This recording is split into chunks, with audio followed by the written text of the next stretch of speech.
प्रेमियों, सत्संग का समय हो गया। सब लोग सामने आके बैठो और एक एक वचन वाणी को बड़ी सावधानी के साथ सुनो। जब सत्संग वचनों को सुनोगे तब तुम्हारी समझ में आएगा कि सत्संग किसे कहते हैं। सत्संग कोई कथा वार्ता का नाम नहीं है। सत्संग कोई भाषण श्री प्रवचन का काम नहीं है। सत्संग कोई मनोरंजन है। यह संत महापुरुषों की वचन वाणी जो हम सब जीवों की बहुपार कहानी है। ये जीवात्माएं भवसागर के पार कैसे जाएंगी, अपने सच्चे मालिक प्रीतम का कैसे दर्शन दीदार करेंगे, और उन्हें कौन ले जाएगा, कौन पहुंचाएगा, कौन मिलाएगा। उस मिलाने वाले को कहते हैं संत सद्गुरु, और मिलाने वाली युक्ति का नाम है सत्संग। ये दोनों चीजें आपको समय से मिली, लेकिन आपने उसकी कदर नहीं की। किसी पुण्य कर्म के कारण संत महापुरुषों के दर पे आप पहुंच गए, लेकिन आपने उनकी कदर नहीं की, उनको जाना माना पहचाना नहीं, तो आप धोखे में रह गए। ये आपके जीवन का सबसे बड़ा धोखा, जिसके लिए आप आते जाते रहे हो। गुरु दरबार में तुम अपने गुरु को नहीं पहचान पाए, गुरु के वचनों को नहीं पहचान पाए, और गुरु ने जो नाम का रास्ता दिया उस पर नहीं चल पाए, तो फिर आपने किया ही क्या। जब कुछ किया नहीं तो शंका में चले गए, और गुरु में शंका, गुरु के वचनों में शंका, ये तो सबसे बड़े हानि का कारण है। सोने की लंका चली गई, शंका में सोने की लंका खो बैठा, और आपने अपने समर्थ सदगुरु में शंका की तो सदगुरु की दया खो लिया। ये दया तो मोल भी नहीं मिलती, तो आपने कितना भारी अपना आध्यात्मिक नुकसान किया। जो लाभ इस सृष्टि न पहले किसी ने दिया, न वर्तमान में कोई दे रहा, न भविष्य दे पाएगा, ऐसे समृद्ध दाता दयालु को आपने बुलाया है और बिसारा है। अब दर दर की ठोकरें खा रहे हो, तुम्हारी कोई सुनने वाला नहीं। ये आपकी पहली गलती। उस गलती का परिणाम कितना बुरा। बाबा जी ने क्या कहा था, बच्चा मेरे बच्चों को बहुत संभाल के रखना। जैसे लोग रुपए पैसे सोने चांदी हीरे जवाहरात को गांठ में बांध के रखते, ऐसे मजबूती के साथ मेरे बच्चों को रखना। अगर तुमने कहीं मेरे बच्चों को भुला दिया, मेरी दुआ दया के भंडार से तुम करोड़ों को पीछे चले जाओगे। और आपने वही किया, और तुम्हारे साथ वही हुआ। अब तुम किसके दरवाजे जाओगे, कहाँ मत्था टेकोगे, कौन तुम्हारी सुनेगा फरियाद, इस पर आपको विचार करना चाहिए। एक कागज पत्थर पानी, ये जड़ है, मुर्दे, ये तुम्हारी मदद नहीं करेगा। और तुम्हें तीन तीन युगों से जड़ता का ज्ञान कराया गया, जड़ की पूजा कराई गई, चेतन की नहीं। और किसी ने बताया भी नहीं कि भाई तुम्हारी आत्मा चेतन है, परमात्मा चेतन है, परमात्मा का लोक चेतन है, परमात्मा का नाम चेतन है, और तुम जड़ में लगे हो। ये किसी ने आपको बताया नहीं। और तीन तीन युगों से तुम फंसे पड़े हो इसी जड़ में। एक अवसर मिल गया, ये संतों की दया है, जो बिना बुलाए आ गए। आपने बुलाया नहीं था और आपने मांगा नहीं था, बिना मांगे आपको दे दिया। अमोलक धन नामदान, इसकी कोई कीमत नहीं है। दुनिया की सारी जमीन जायदाद धन दौलत आपने उछावर कर दो, लेकिन नामदान की कीमत कोई अदा नहीं कर सकता। अब आप सोचिए, हम आप गुरु के कितने बड़े ऋणी हैं कि नामदान कीमत का ऋण अभी तो अदा नहीं कर पाए, और तब तक आपने गुरु पर कलंक लगा दिया कि गुरु झूठ बोल के चले गए, वादा खिलाफी करके चले गए, दगेबाजी करके चले गए। ये कलंक आपने और लगाया। तो ये बताओ, सजा के सिवा पाने के लिए आपने किया ही क्या? जो देने आया उसने शंका की, और जिसने दिया वो संभाल के रख नहीं पाए। तो बताओ, आपको कैसे सुधारा जाए, कैसे आपकी जीवात्मा का उद्धार कल्याण किया जाए, जब तुम्हारी समझ में कुछ आई नहीं रहा।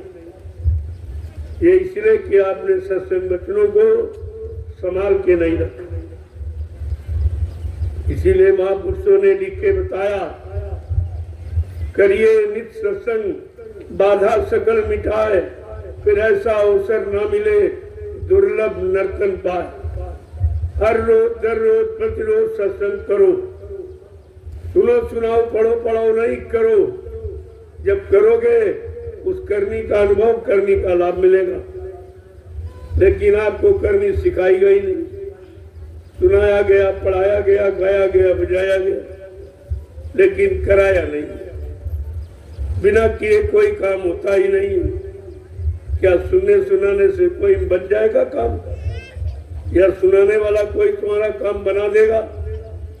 जब तक सुनाने वाले ने अपना काम नहीं बना लिया, और वो तुमको तुम्हारा काम नहीं बना सकता। यही आपको पहचान करनी चाहिए। और सब यहाँ सुनाने वाले, कोई गीता सुना रहा, कोई भागवत सुना रहा, कोई रामायण सुना रहा है, कोई बाइबिल कुरान गुरु ग्रंथ साहब सुना रहा, लेकिन करनी कोई नहीं कर रहा। तो इसका लाभ आपको कैसे मिलेगा? क्या किताबें मोक्ष दिला देंगी? क्या किताबें जीवात्मा का कल्याण कर देंगी? क्या किताबें किसी को महात्मा बना देंगी? आपको सोचना चाहिए। ये कागज है, ये यादगार के लिए कि जिन्होंने किया उन्होंने लिख के रख दिया, और कहा जब तुम भी करोगे तो मेरा लिखा ये तुम्हें लाभ करेगा। लेकिन यहाँ सब पढ़ने वाले, सब सुनाने वाले, सब रटने वाले, गाने बजाने वाले, करने वाला कोई नहीं। जब करने वाला कोई है ही नहीं तो तुम्हें कौन करनी सिखाएगा? इस बात पर आपको विचार करना चाहिए था, लेकिन आपने कोई विचार नहीं किया। संतों ने कितनी मेहनत की जड़ता की ममता से अलग करने के लिए, जड़ता का ज्ञान कराने के लिए, और चेतन की तरह पढ़ाने के लिए। आप कितनी आपके साथ मेहनत, कितना लोगों के दरवाजे घर घर जाके सुनाया, बताया, समझाया, कराया, लेकिन तुम्हारी समझ में कुछ नहीं है, कुछ भी नहीं। और एक दिन नहीं, 10 जुलाई 1952 से लगातार पूरे हिंदुस्तान में घूम घूम कर, दरवाजे दरवाजे पुकार गुहार लगाकर, ये आपको सब बताया बाबा जी ने। इतनी मेहनत सृष्टि में किसी महात्मा ने नहीं, किसी ने नहीं की, क्योंकि ये महात्मा का नहीं है, मालिक का काम है। जब स्वतः मालिक भूमंडल पर आया तब उसको किसी की शरण लेने की जरूरत क्या, उसको किसी से पूछने और सलाह लेने की जरूरत क्या? आपने रामचरितमानस को पढ़ा, उत्तरकांड में गोस्वामी महाराज ने क्या लिखा? एक अनी अनामा अज सच्चिदानंद प्रभु धामा। एक अनामी धाम है, वहाँ एक अनामी महाप्रभु है। जब अनामी महाप्रभु स्वतः मानव चोला धारण करके नृत्य लोक मंडल पर आएगा, प्रभु नाम का प्रचार कराएगा, प्रभु नाम को जगाएगा, सिद्ध करेगा, प्रभु नाम का बेड़ा भवसागर में लगाकर इन जीवात्माओं को प्रभु धाम पहुंचाएगा। तब जीवात्माओं का आवागमन समाप्त हो जाएगा। प्रेमियों, आवागमन ऐसे समाप्त हो ये किताबें पढ़ने से थोड़ी हो जाएगी। ये अत्तर पत्थर कागज कैलेंडर ये तुम्हारी जीवात्मा का कल्याण नहीं करेगा। एक पत्थर पानी तीरथ मोरत ये तुम्हारी जीवात्मा का उद्धार नहीं करेगा। ये सब आपको समझना चाहिए था, लेकिन 3 युग निकल गए, जीवों को केवल जड़ में फंसा के रखा गया। काल कितना होशियार कि अपने देश में रहने के लिए, अपनी पूजा कराने के लिए सारी जड़ता को आपके सामने खोल के रखा और ये कहा यही सब कुछ, तुम पूजा करो, पाठ करो, तीर्थ करो, व्रत करो, हवन जब तब यज्ञ गंगा स्नान करो। अब तुमने इसका लाभ नहीं पूछा, भाई इसका लाभ क्या है? कोई काम करते तो लाभ के लिए करते, फिर भी आपको नहीं बताया गया इसका लाभ कहां तक सीमित है, क्योंकि तुमको तो जीवात्मा के कल्याण के लिए ये मानव शरीर मिला है और तुम ये जड़ में फंस गए हो। जीवात्मा तो चेतन है और ये चेतन नाम के सहारे यहाँ पर उतारी गई है। चेतन नाम काल माया ने मिलकर छीन लिया और जीवात्मा को बिल्कुल निहत्थे कर दिया। अब बेचारी वो तब से फंसी पड़ी। जब कोई चेतन नाम लेके आएगा, चेतन नाम को जगाएगा, चेतन नाम का प्रचार करेगा, तब जीवात्माएं जगेगी, तब अपने घर जा सकेगी। आज वो मौका कलयुग के जीवों को मिला, न सतयुग के जीव न त्रेता द्वापर, जबकि वो अच्छे युग थे, अच्छी उम्र थी, अच्छा खान पान, अच्छे कर्म लोग करते थे, लेकिन जीवात्मा को कल्याण कराने वाले संत महात्मा नहीं आए थे, ऋषि मुनि आए थे। उन्होंने तपस्या की, शरीर को भोगों से दूर रखने के लिए जंगल में चले और दिन रात बेचारे, कोई उल्टा खड़ा, कोई सीधा खड़ा, कोई नंगे खड़ा, कोई कैसे इस शरीर को कष्ट देते रहे। अरे भाई, ये शरीर का क्या दोष है? दोषी तो मन है, उसको तुमने सजा आज तक नहीं दे पाई और वो बुरे कर्मों, पाप कर्मों में तुम्हें लगाकर तुम्हें सजा पाने का यानी कारण बनाता रहता है। और आज भी अपने दुश्मन मन को आप नहीं समझ पाए। ये तो समझनाते हैं, ये कुछ नहीं। इसीलिए उन्होंने लिखा है, घिरी बदरिया पापी बरस रहे अंगार और संत न आते जगत में तो जर मरता संसार। अगर संत महापुरुषों का आगमन इस भारत भूमि पर न हुआ होता तो हम सब जीवात्माओं को काल माया के देश से कभी जाने का फुर्सत ही नहीं होता। हम नहीं जा पाते। कितना बड़ा काम लेके आए और ऐसे समृद्ध मालिक को आप पहचान नहीं पाए, अपना बना नहीं पाए, अपना कोई अच्छा काम करा नहीं पाए और संगा में चले गए। ये कितना भारी जीवों का नुकसान है। पहली बार तक कोई आया नहीं और जो आया उसको आपने पहचान पाया नहीं, अपना कोई काम करा पाया नहीं। ये सबसे बड़ा जीवों का दुर्भाग्य। इसलिए वो तो दयालु है, दयाल देश से आए हैं, वो काल शक्तियों की तरह सजा दंड देने नहीं आए और एक बार आपको फिर मौका दिया।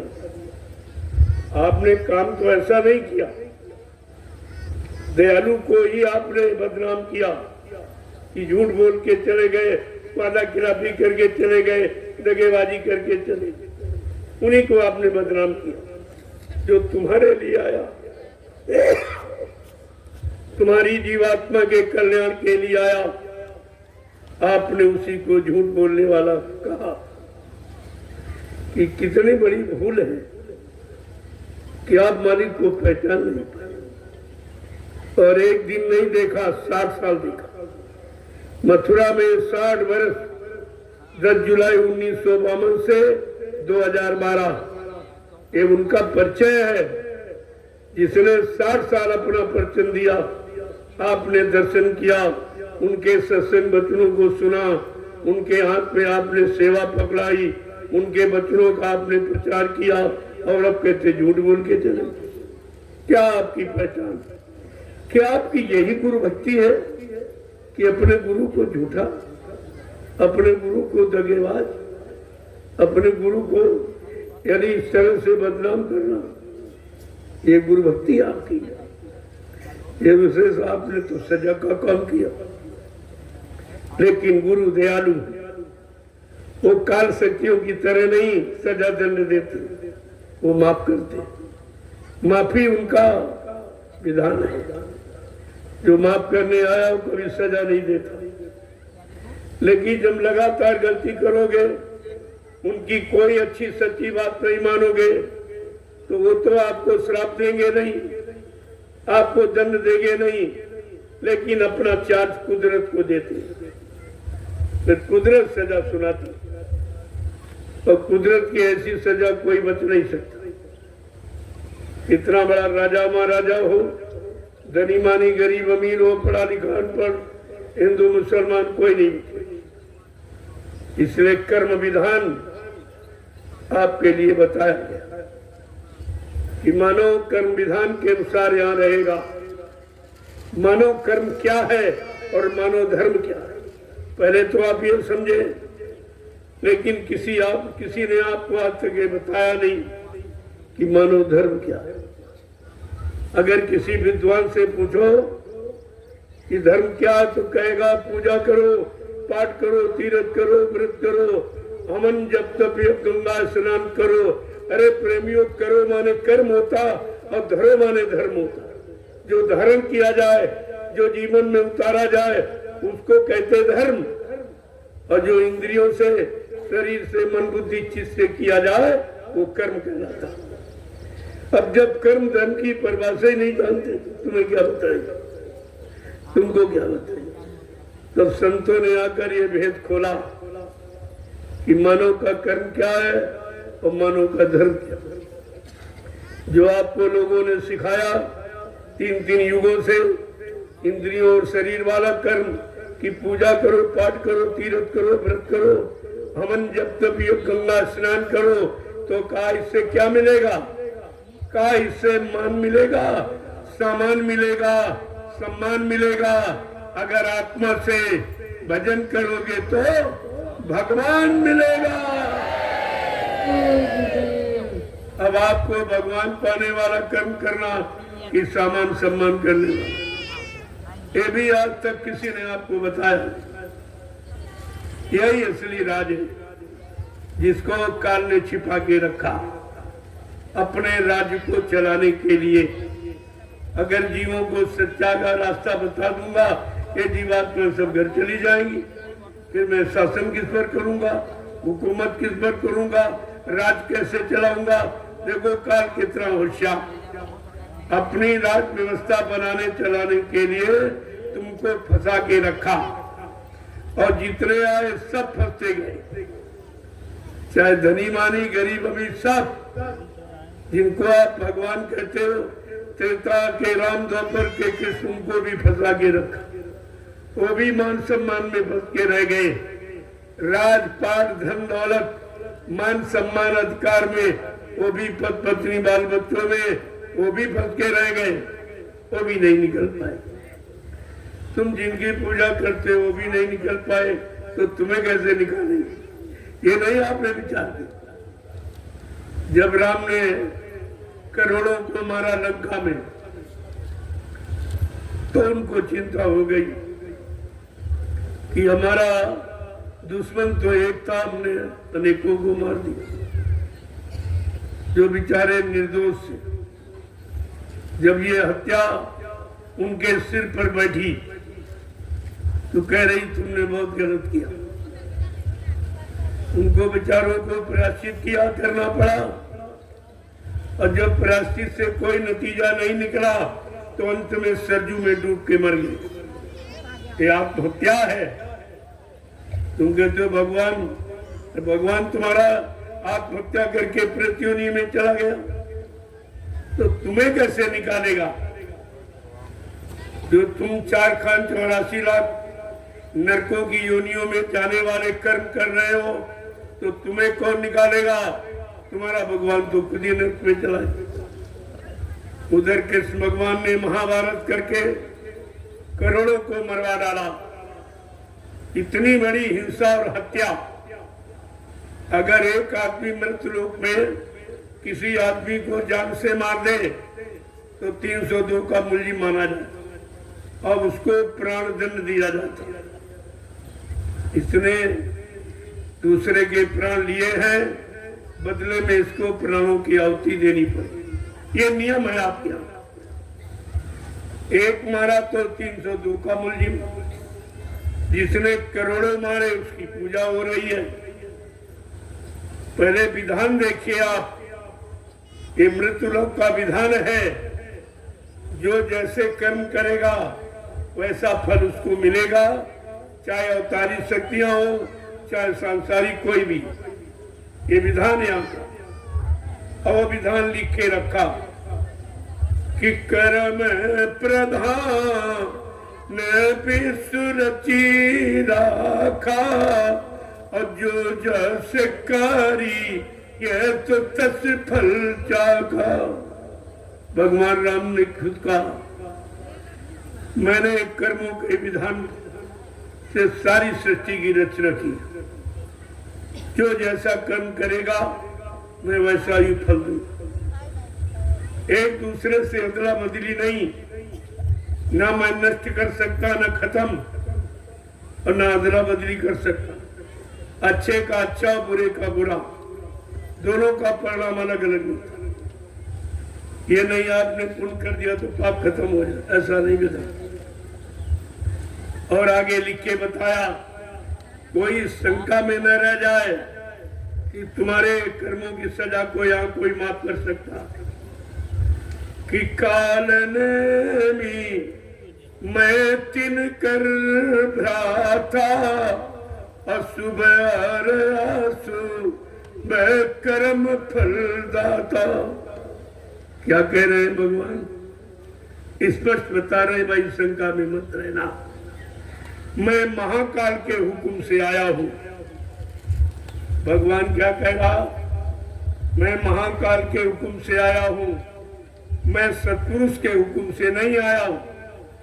साफ साफ कह रहा, मैं काल के हुक्म से, वो भी महाकाल के हुक्म से, इस काल नगरी में काल रूप धर के आया हूं। और तुम्हें भाइयों, जो काल के कानून में बने तो तुम हमारे भाई हो। लेकिन भाइयों, मुझको ये अधिकार है कि जैसा जो कर्म करे वैसी उसको सजा दे। मैं तुम्हारे पूरे पाप कर्मों को क्षमा नहीं कर सकता हूँ, ये अधिकार मुझको नहीं। न माफी दे सकता हूँ, न अदला बदली कर सकता हूँ, न इनको नष्ट कर सकता हूँ। ये मुझ में अधिकार नहीं है। मैं इसकी सजा दूंगा, अच्छे की अच्छी और बुरे की। अब बताइए, तुमने भगवान की बात नहीं मानी। अगर रामचरितमानस को पढ़ लेते तो काल और दयाल के विधान को आप समझ लेते, क्योंकि रामचरितमानस दयाल पुरुष संत गोस्वामी जी महाराज के द्वारा लिखी। वो किसी काल शक्ति के द्वारा नहीं, काल का कानून नहीं है, दयाल का कानून है। लेकिन तुमने उस दृष्टि से पढ़ा ही नहीं, और लोगों ने उस दृष्टि से आपको बताया भी नहीं। वो तो अपनी स्वार्थ दृष्टि से कि किसी तरह से तुमको बैठा समझा के तुम्हारे जेब की रकम अपने हाथ में ले, तुम्हारे घर का धन अपने पास, अपना घर बना ले, तुमको गरीब कर। ये योजना है काल की। काल के जीवों को तुम्हारे साथ लगा दिया और वो काल के कार्यों में फंसाकर तुमको एकदम गरीब कंगाल बनाते चले जा। अपना रईस बन गए, तुम कंगाल हो गए। अब तुमने अपनी बुद्धि नहीं दौड़ाई कि ये हमारा धन ले रहा है, हमको बदले में कुछ नहीं दे रहा, केवल किताब सुना रहा और किताब भी अपने घर ले जा रहा और पैसा भी ले जा रहा, सामान भी ले जा रहा, फिर तुमको क्या बोला? सुनाने वाले ने तो सब कुछ ले लिया, लेकिन है सुनने वाले तुम्हें क्या दिया? और आज तक तुम इस पर विचार नहीं कर पाए। और ये आज भी व्यापार हो रहा, ये अध्यात्म व्यापार नहीं है। अध्यात्म मानव सुधार के लिए, जीवात्माओं के उद्धार के लिए, अध्यात्म व्यापार के लिए नहीं।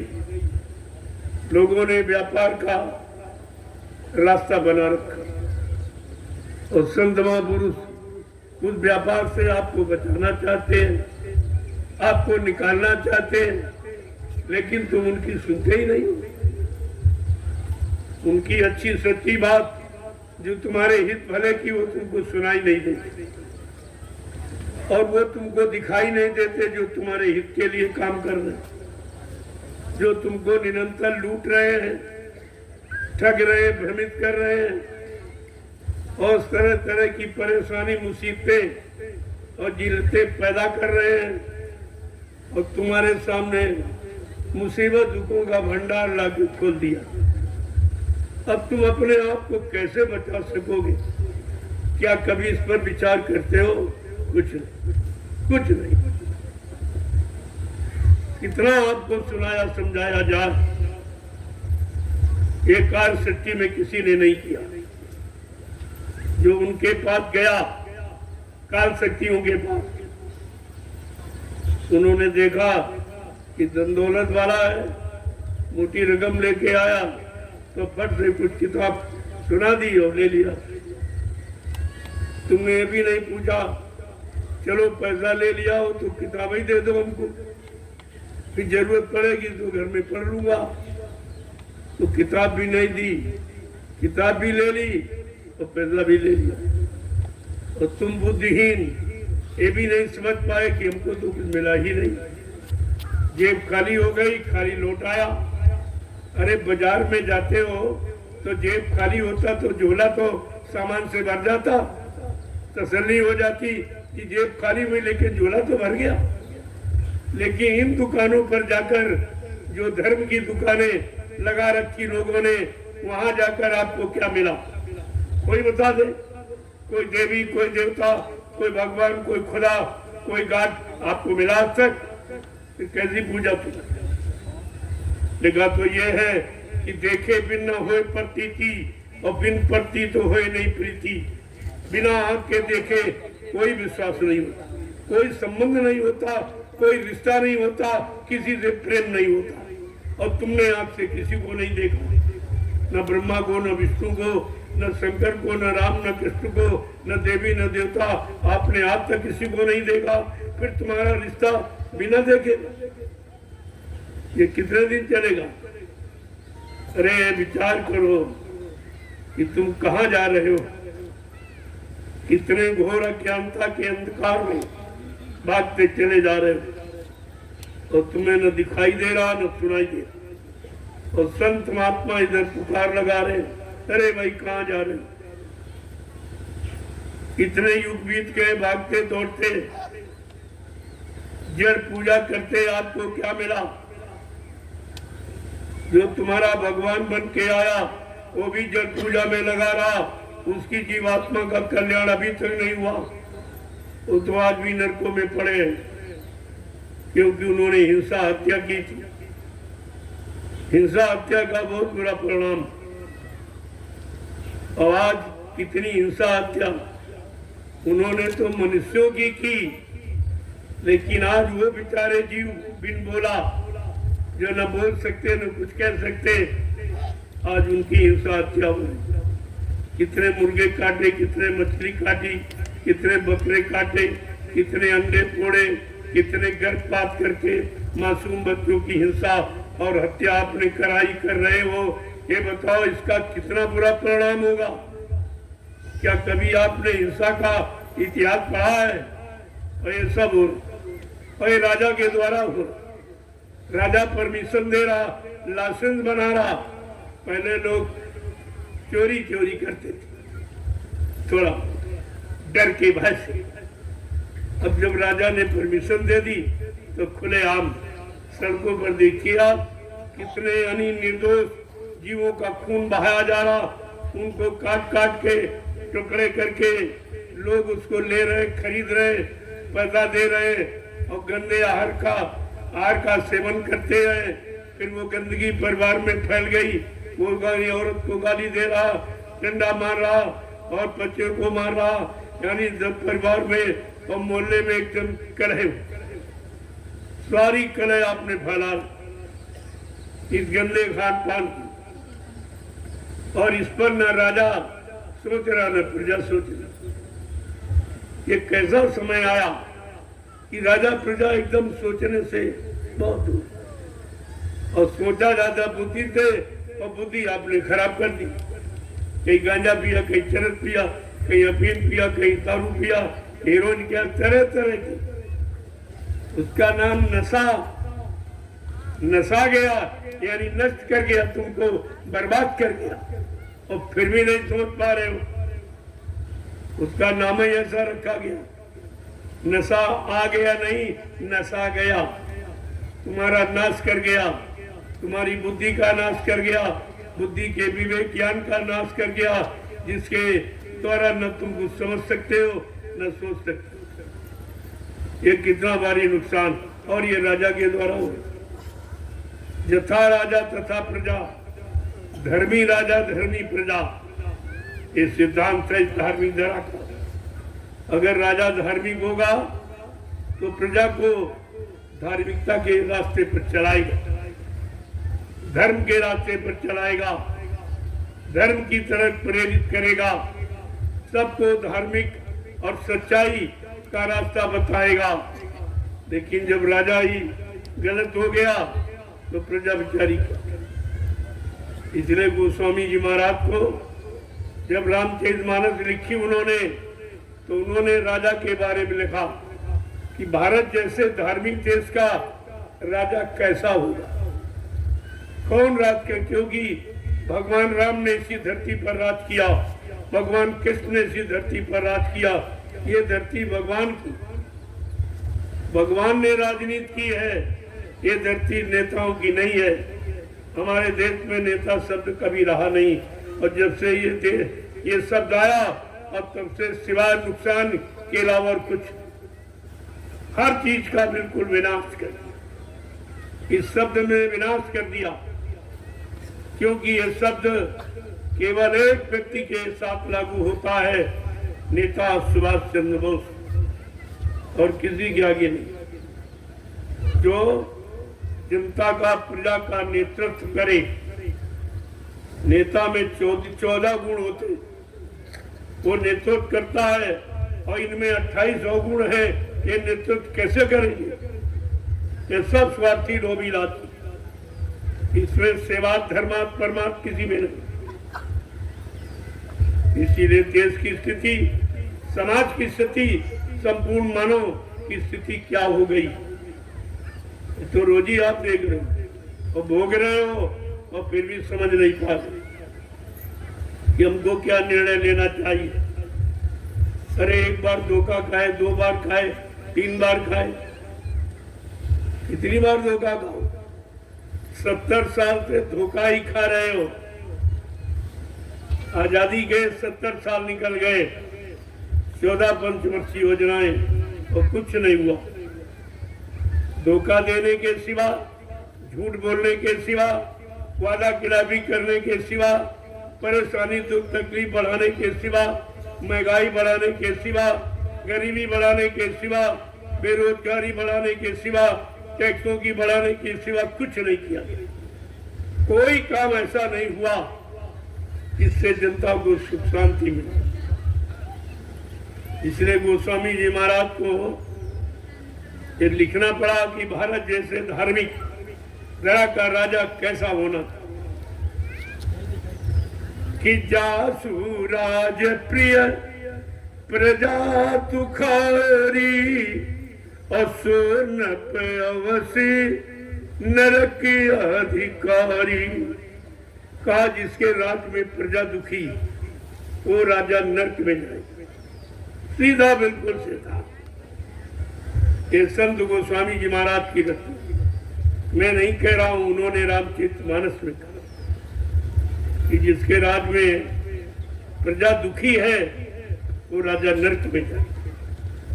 अब आप देख लीजिए, ये सब नरक की तैयारी में तुम इन्हीं के पीछे दौड़ रहे, तो जो जाए जाए वही तुमको घसीट के ले जाए। क्या तुम भी नरक में जाना चाहते?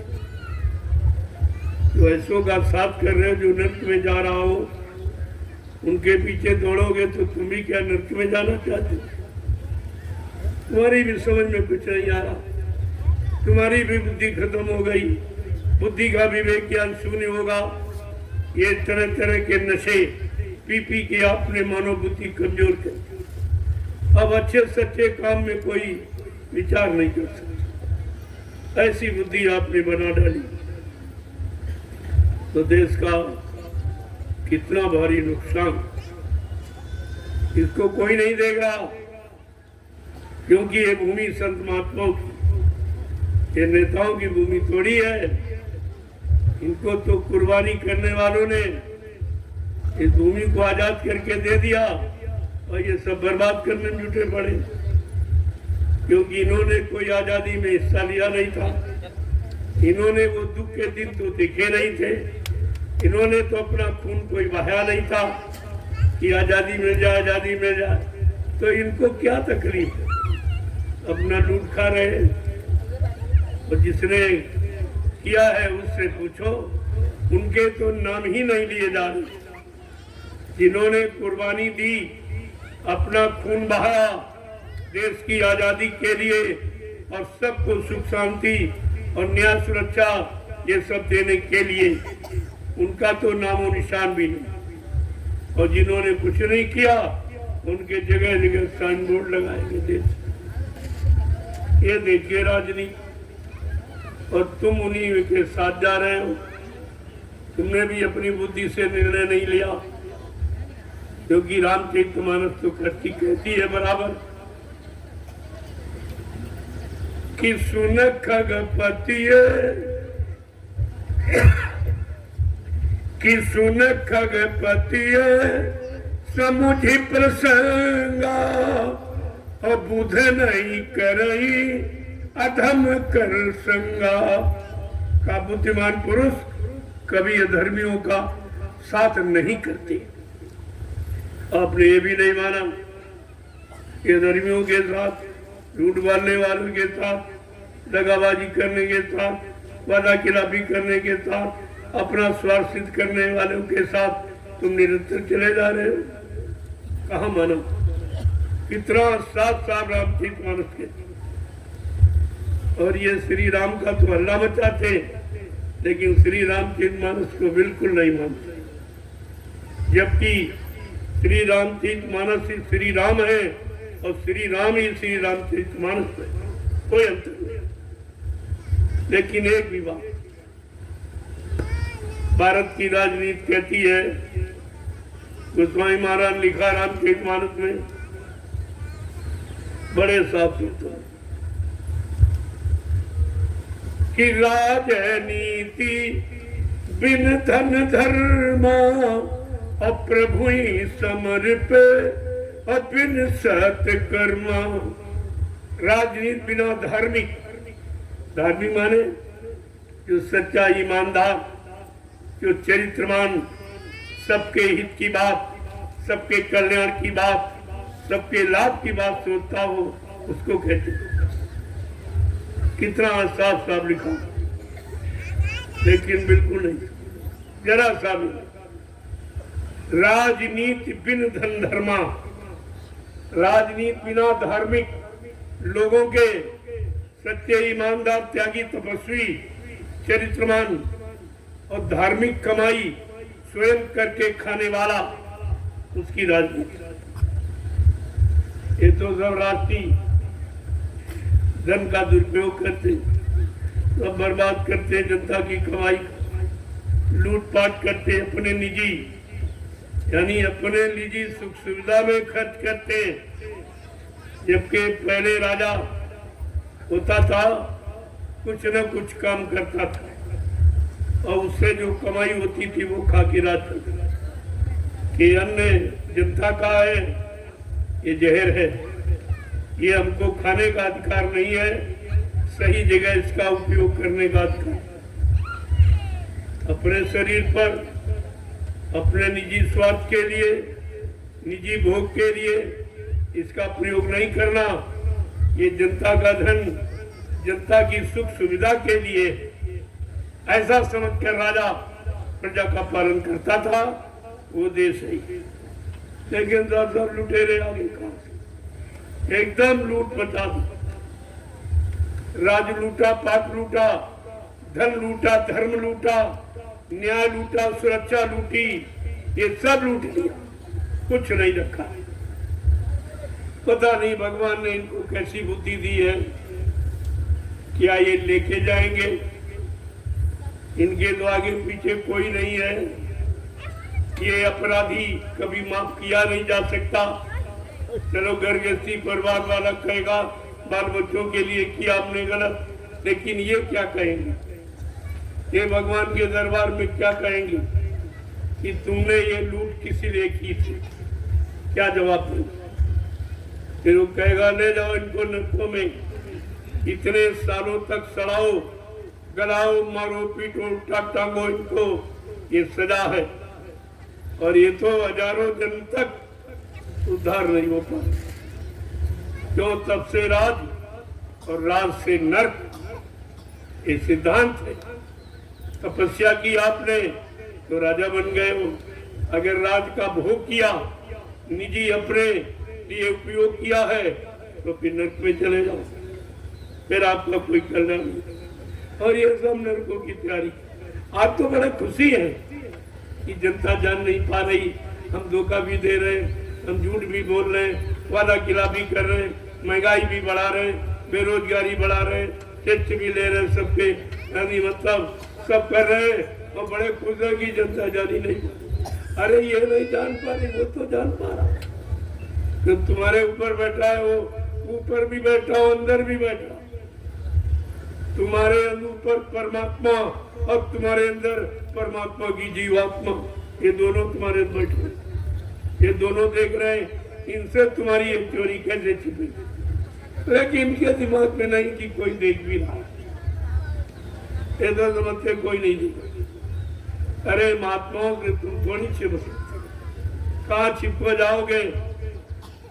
वो तुम्हारी एक एक पाई तुम्हारी नसों से वसूल कर, तुम भाग के कहीं नहीं जा सकते हो।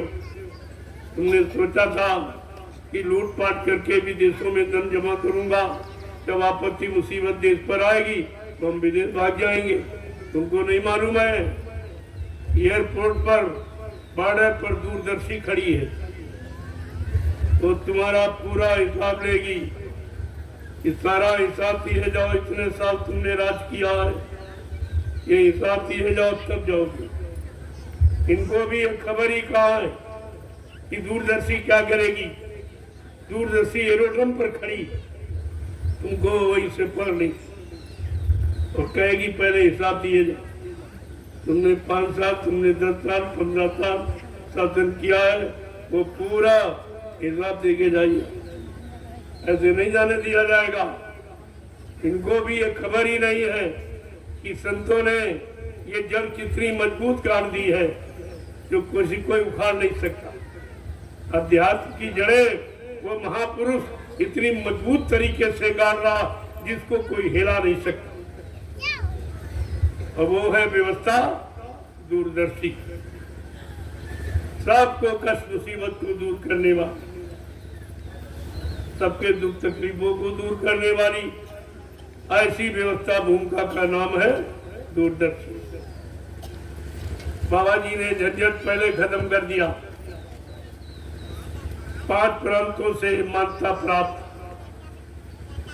इन्होंने कहा कि धार्मिक हो चाहे राजनीतिक हो, सबको कानून मानना पड़ेगा, आपको जनमत दिखाना पड़ेगा।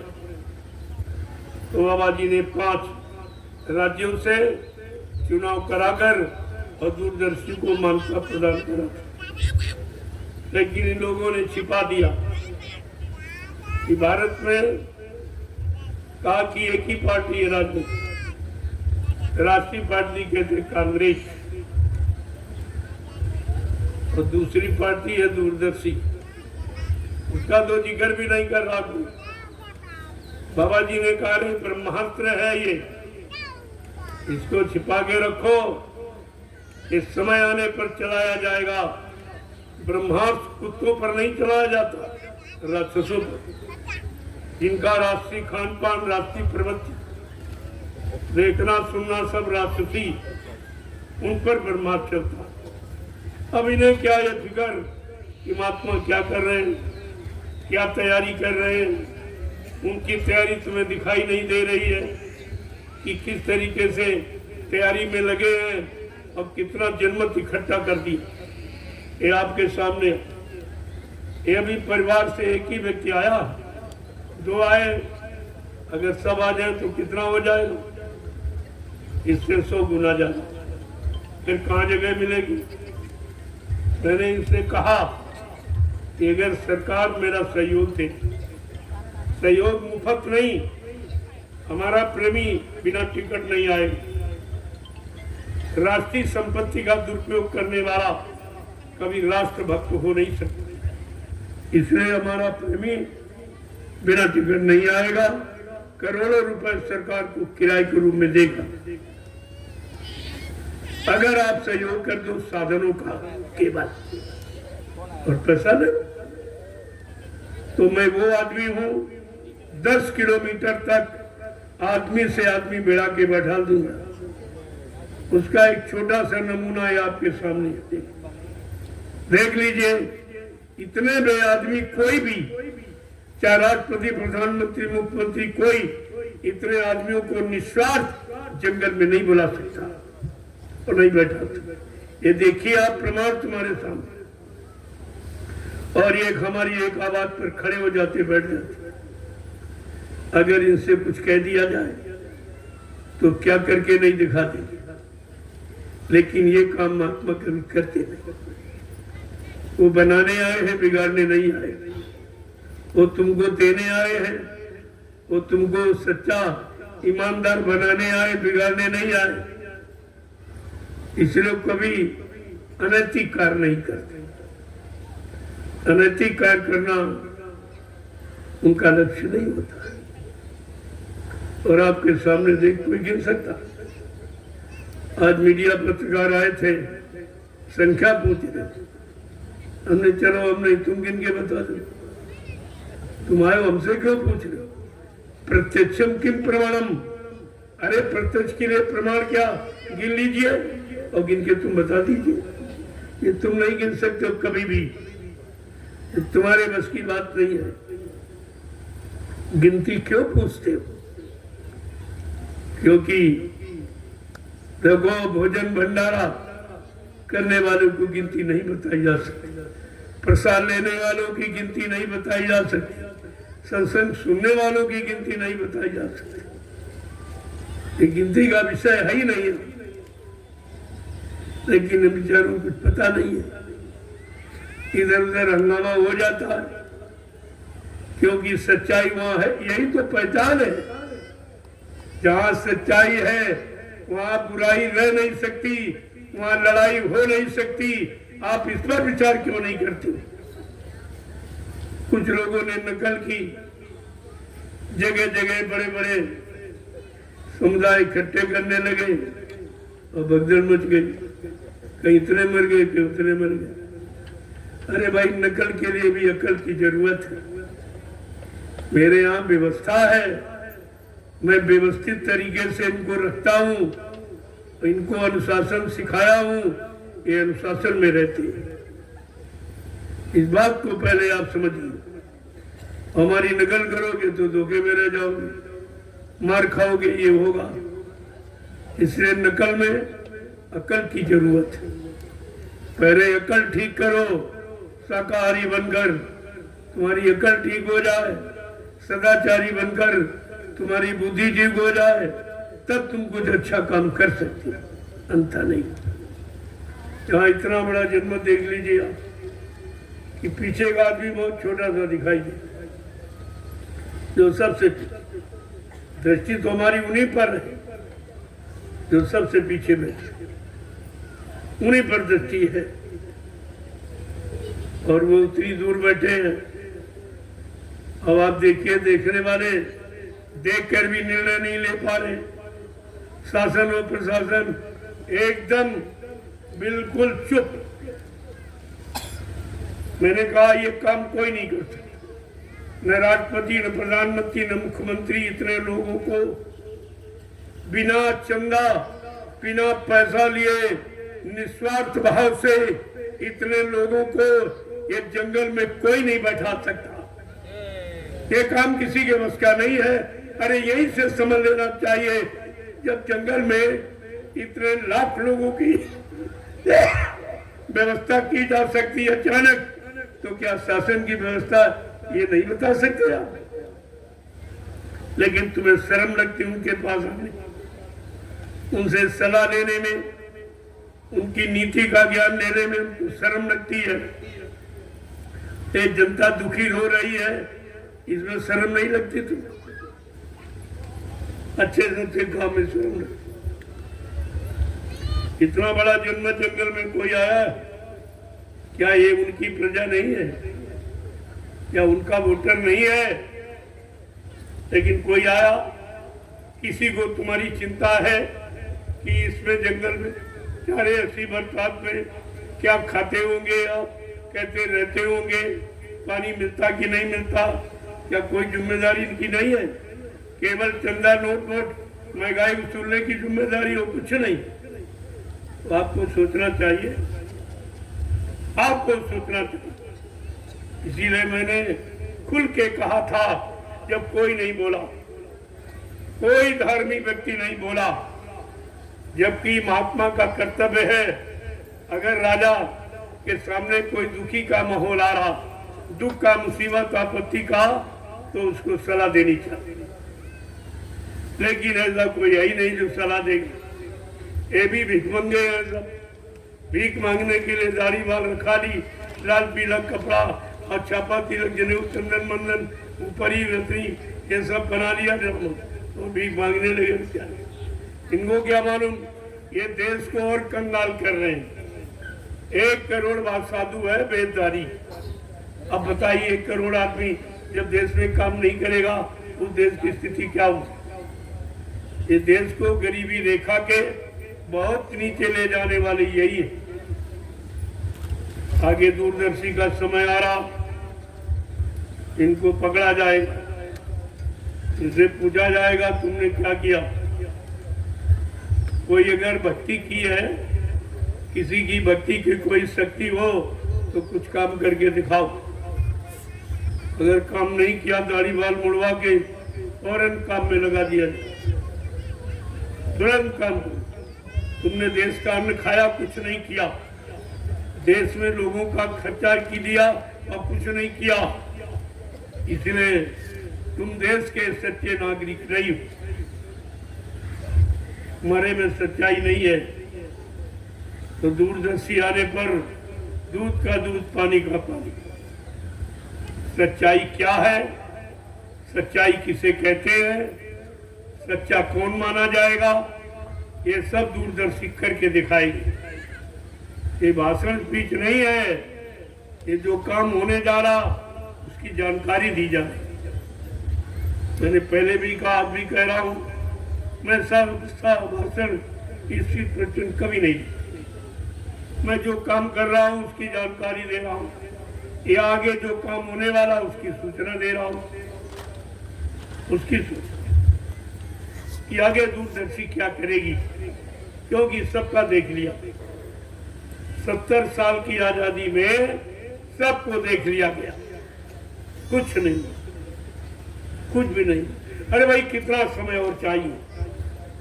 कलयुग में 60 साल के बाद रिटायरमेंट होता। रिटायरमेंट का मतलब तुम काम करने की योग्य नहीं रहे अब, इसलिए सरकार रिटायरमेंट करती। लेकिन सरकार की दोहरी नीति है, कर्मचारी अधिकारियों को 60 साल में रिटायर करती और 70 साल 75 साल के बूढ़े शासन कर रहे हैं। ये कौन सा कानून है? अरे एक तरफ प्रजातंत्र कहते हो, कि राजा प्रजा बराबर है, तो एक तरफ कानूनों में मतभेद है, ये क्यों? ये आपको करना पड़ेगा। तो संविधान जानते हो, संविधान मालूम है कि कहते ही हो संविधान, सब माने सबके लिए बराबर, विधान बने नियम कानून सबके लिए बराबर। कहाँ बराबर है? एक तरफ कर्मचारी अधिकारी जो 60 साल सेवा करता, यानी बिल्कुल पूरा ट्रेंड है, अनुभवी है, उसको अयोग्य समझकर रिटायर किया जाता है, और 70 और 75 साल के बूढ़े राजनीति में भर्ती किए जा रहे हैं। ये कौन सा कानून है? अरे ये भाई पूछो उनसे, इनको वोट देते हो, चंदा नोट देते हो, महंगाई भरते हो और टैक्स देते हो, जीएसटी भरते हो, उनसे पूछो कि भाई ये कौन सा कानून है? प्रजा के साथ खुद राजा पूछे। जब राजा खुद ही सिद्धांत कानून को नहीं मान रहा तो प्रजा से कैसे मनवाएगा वो? लेकिन प्रजा पर जबरदस्ती लागू, नए कानून की पेंशन खत्म। अगर उनकी सरकार 2.5 साल अगर चल गई और फेल हो गई तो पेंशन बन गई सबकी पेंशन, लेकिन जो कार्य कर रहे हैं उनकी नहीं। जो उधर बॉर्डर पर सीना खोले खड़े गोली लेने के लिए अभी कुछ, ये कैसा शासन है? अरे आप सबको इस पर विचार करना चाहिए कि हमारी धार्मिक धरा पर क्या हो रहा। धर्म का कहीं नामो निशान नहीं। ऐसा मालूम देता कि ये धर्म की परिभाषा ही भूल गई, नहीं मालूम कि धर्म किसे कहते। धर्म माने व्यवस्था। जब व्यवस्था बिगड़ती है तो धर्म और कर्म दोनों समाप्त हो जाते हैं। आज व्यवस्था चाहे परिवार की देखो, समाज की देखो, देश की देखो, सब बिगड़ी पड़ी है, कहीं पर कुछ दिखाई नहीं देता। और विकास की बात करते, अरे भाई कौन सा विकास हो? अगर दुनिया के किसी कोने से विकास शुरू किया गया होता तो ये 70 साल में तुम्हारे तक पहुंच ही नहीं पाया अभी तक। तो तुम्हें कहीं दिखाई दे रहा, कहाँ हो रहा? कोठरी में हो रहा, जंगल में हो रहा, नदी में कहाँ हो रहा? ये सब झूठा। ये विकास क्या जाने, जिन्होंने अपने चरित्र का विकास नहीं किया, अपने परिवार का विकास नहीं किया, वो देश समाज का विकास क्या करेगा? इस पर आपको विचार करना चाहिए। कुछ नहीं, कुछ नहीं, सब चुप और सब उसी के सहयोगी। जब इतनी बुद्धि तुम्हारे पास नहीं है कि हमको किसका सहयोग करना चाहिए, अगर सहयोग करते हो और तुम्हारा सहयोग गलत जगह लग रहा तो तुम भी उसके भोक्ता बनोगे। जो भी अच्छा बुरा करेगा उस परिणाम में तुमको भागीदार बनना पड़ेगा। ये नियम है आंख, इसे कहते हैं संग दोष। जैसे का साथ करोगे तो उसका दोष तो आप पर जरूर है और आपको भी भोगना पड़ेगा। ये नियम है। कहने का मतलब है कहीं आप दृष्टि नजर डाले तो सुख शांति कहीं दिखाई नहीं देती, सब रोते नजर आ रहे हैं। क्या भारत का इतिहास यही है? क्या भारत का संविधान यही है? क्या भारत के कानून यही है? आपको इस पर विचार करना चाहिए, क्योंकि तुम प्रजा हो। प्रजातंत्र में प्रजा को पूरा अधिकार है अपने दुख तक मुसीबत को कहने का। अगर वो नहीं सुनता है तो तुरंत दरवाजा बदल दिया जाता। उस दरवाजे पे फरियाद नहीं की जाती जहाँ फरियादी की फरियाद सुनने वाला कोई नहीं। इसीलिए महापुरुषों ने कहा, जहाँ बेदर्द हाकिम वहाँ फरियाद क्या करना। जहाँ सब बेदर्द, इनका कोई दर्द नहीं, इनमें दर्द होने का सवाल ही नहीं क्योंकि इनके पास दर्द की कोई चीज नहीं। लोगों को परिवार का दर्द होता है, अपने बाल बच्चों का दर्द होता है, अपनी पत्नी का दर्द होता है, और इनके पास वो सामान ही नहीं, तो दर्द कहां से? और फिर वो तुम्हारा दर्द कैसे समझेंगे? क्या कभी आज तक इस पर किसी ने विचार किया है कि भारत का राजा कैसा होना चाहिए, जिसके अंदर प्रजा के लिए दर्द हो, प्रजा के लिए प्रेम हो, प्रजा के लिए कुर्बानी हो, वो भारत देश का राजा होता है। भगवान राम को देखिए, एक छोटे से व्यक्ति ने आरोप लगाया झूठा, और राजा ने पत्नी का परित्याग कर दिया और राज्य का परित्याग किया, फिर राजगद्दी का परित्याग किया, फिर अपने राष्ट्रीय कपड़े वस्त्र मुकुट का परित्याग किया और जंगल चले गए। इंतजारी काय की परिवर्तन की, जो रामराज की स्थापना करने आए हैं उसकी इंतजारी करने के लिए जंगल, इंतजारी गति पर राष्ट्रीय कपड़े मुकुट बांध कर नहीं, इंतजारी की जंगल में। और कितने दिन? 14 वर्ष। तो आपको तो भी 12 वर्ष हुए और तुमने इंतजारी भी नहीं की, भगदड़ की। तुम्हारा इंतजारी का इतिहास अभी नहीं है, अभी कितना और बढ़ जाएगा, कितने दिन और लग जाएंगे, क्योंकि जितना समय बढ़ेगा उतनी तुम्हारी मजबूती देखी जाएगी। तो अपनी जगह दृढ़ मजबूत स्थिर हो कि नहीं हो, इसीलिए समय बढ़ाया जाता है। कहा था परिवर्तन तो चुटकी बजाते हो, फिर क्यों नहीं हो रहा? कहा उस चुटकी बजाने में तुम भी नहीं बच रहे हो, इसलिए नहीं होता। तुम भी अभी नहीं बच रहे हो कि तुम भी विरोधी और दोषी ही हो, तुम भी गुरु के विरोधी हो, गुरु की व्यवस्था भूमिका के विरोधी हो, तो तुम भी तो सजा पाने के लायक हो।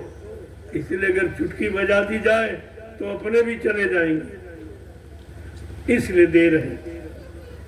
देर तो का कारण आपने बनाया और देर के कारण आप। बाबा जी ने क्या कहा था? मैंने परिवर्तन का पूरा मसाला तैयार कर लिया, जब तुम उसके काबिल दिखाई दोगे तो सौंप दूंगा। अब काबिलियत योग्यता की पहचान कैसे होती? का परीक्षा के द्वारा। अब गुरु ने अपनी परीक्षा दी, क्योंकि हम आप परीक्षा के लायक नहीं थे।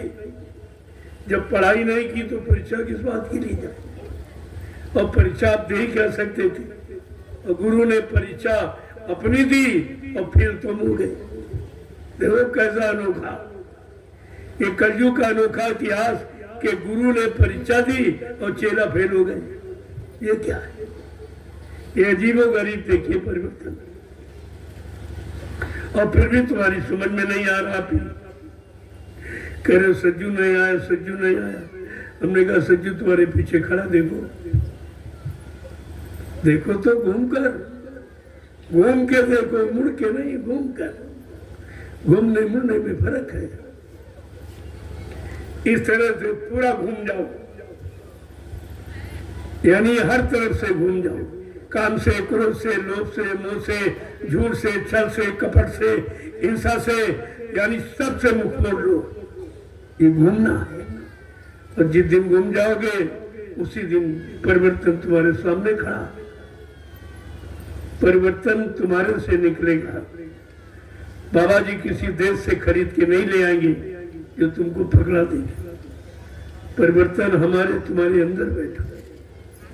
अगर आप देखें तो रोज कितनी बार तुम सज्जू में जाते हो, कलजू में जाते हो। अपने में देखो कितनी बार रोज आप कलजू सज्जू में जाते हो। अब आप समझ लीजिए कि जब तक कलजू तुम्हारे अंदर का नहीं जाएगा तो क्या बाहर का सज्जू देख सकोगे? जब अंदर का कलजू निकल जाएगा तब बाहर सज्जू ही दिखाई देगा और कुछ आपको नहीं दिखाई। लेकिन अपने अंदर का तो कलयुग निकालो, वो तो तुम नित्य प्रति और बढ़ा रहे हो, और जो निकालने आया और उसी को आपने काम मर के चला गया, तो तुम्हारा कलयुग अंदर का निकालेगा कौन? तो तुम्हारे में क्षमता है नहीं कि निकाल। तो कहा था बच्चा नहीं निकालोगे तो सज्जू कलयुग के टक्कर में निकल कचू मर जाएगा। देखा था। अब ये कचूमर क्या है? वही तो निकल रहा तुम्हारा। जो रो रहे हो, परेशान हो, यहाँ इतने व्यक्ति आते हैं, कोई ये नहीं कहता कि हमको भगवान प्राप्ति करा दो, ये बीमारी दूर कर दो, झगड़ा दूर कर दो, ये संकट है, बहू नहीं आती है, बेटा नहीं कहना मानता, मरता है, गाली गलौज करता है, ये कोर्ट है, ये कचहरी, मुकदमा है, ये सब हो रहा, यही सब सुनाने आते हैं। कोई ये नहीं कहता कि हमको भगवान चाहिए, भगवान प्राप्ति का रास्ता बता दो, हमको शांति दे दो, हम बैठकर अब भजन करें। कोई नहीं कहता। ऐसा मालूम पड़ता कि भगवान किसी को चाहिए नहीं, इसी से फुर्सत नहीं है। झगड़े, झंझट, बीमारी, ये और वो सब दिन रात सुनता हूँ, तभी तो पता चलता है अभी कोई भक्त ही नहीं है, अभी जगत भगत है। और जगत के भक्त माया के पुजारी की बात है, और इनसे और अध्यात्म के भक्तों में अंतर है। और कहा दोनों में बैर है, जगत भगत का बैर है। चारों युग प्रमाण, चारों युगों का प्रमाण है कि संसारियों का और भक्तों का हमेशा बैर है। ना उनकी मानते ना उनकी मानते, ना उनके अनुसार चलना चाहता ना उसके अनुसार वो चलना चाहता। यही झगड़ा है, इसी को कलयुग कहा जाता। कलह युग, कलह माने लड़ाई झगड़े का युग। और कहीं आप नजर डालिए, हर तरफ झगड़ा, पिता पुत्र में झगड़ा, भाई भाई में झगड़ा, पति पत्नी में झगड़ा, जात पाति में झगड़ा, हिंदू मुसलमान में झगड़ा, ये झगड़ा ही झगड़ा चारों तरफ। राजा रैयत में झगड़ा, गुरु शिष्य में झगड़ा। अब आप कहाँ बच के जाओगे जब माहौल झगड़े का बन गया? महापुरुषों ने कहा, अरे भाई कलयुग घेरे चारी ओर, मनुआ जइयो को नहीं हो। तुम कहाँ जाओगे? कलयुग में चारों तरफ घेरा डाल दिया और तुमको उसी घेरे में बंद कर रखा। अब तुम कहीं निकल के जा नहीं सकते। लेकिन महापुरुष ने भी वादा किया और दावा किया, मैं कलयुग को भगाऊंगा और सतयुग को लाऊंगा। ये भी बात बड़ी अनोखी है, बड़ी विचारणीय है कि एक तरफ कलयुग जोर मार रहा, चारों तरफ कोलाहल मचा रहा, मारकाट, हिंसा, चोरी डकैती, कत्ल बलात्कार, इसको लूटना, इसको तताना, इसकी छीना झपटी, ये महंगाई, ये गरीबी, बेरोजगारी, ये टैक्सों की भरमार, ये सब हो रहा। तो कलयुग तो कितना जोर मार रहा। एक तरफ बाबा जी कह रहे मैं सतयुग को लाऊं, बिल्कुल अपोजिट है, उल्टा, एकदम उल्टा। लेकिन लिखा वो झूठ नहीं कि संत वचन पलटत नहीं, पलट जात ब्रह्मांड। चाहे ब्रह्म अपनी ब्रह्मांड की रचना में तब्दीली बदलाव क्यों न कर दे, लेकिन संत जो कहेंगे वो करके दिखाएंगे। उनकी जबान दस्तावेज होती, अकाट सत्य, लेकिन उनका काम करने का समय है। बाबा जी ने कहा था कि मैंने राजनीति लोगों को मौका दे दिया ताकि तुम ये न कह सको कि बाबा जी ने हमको मौका नहीं दिया, ये काम हम भी कर सकते थे। हमने कहा सबको मौका दिया, अच्छा से अच्छा, बुरा से बुरा, जो तुम करना चाहते हो अपनी इच्छा पूरी कर लो। इसके बाद आ रही है दूरदर्शी।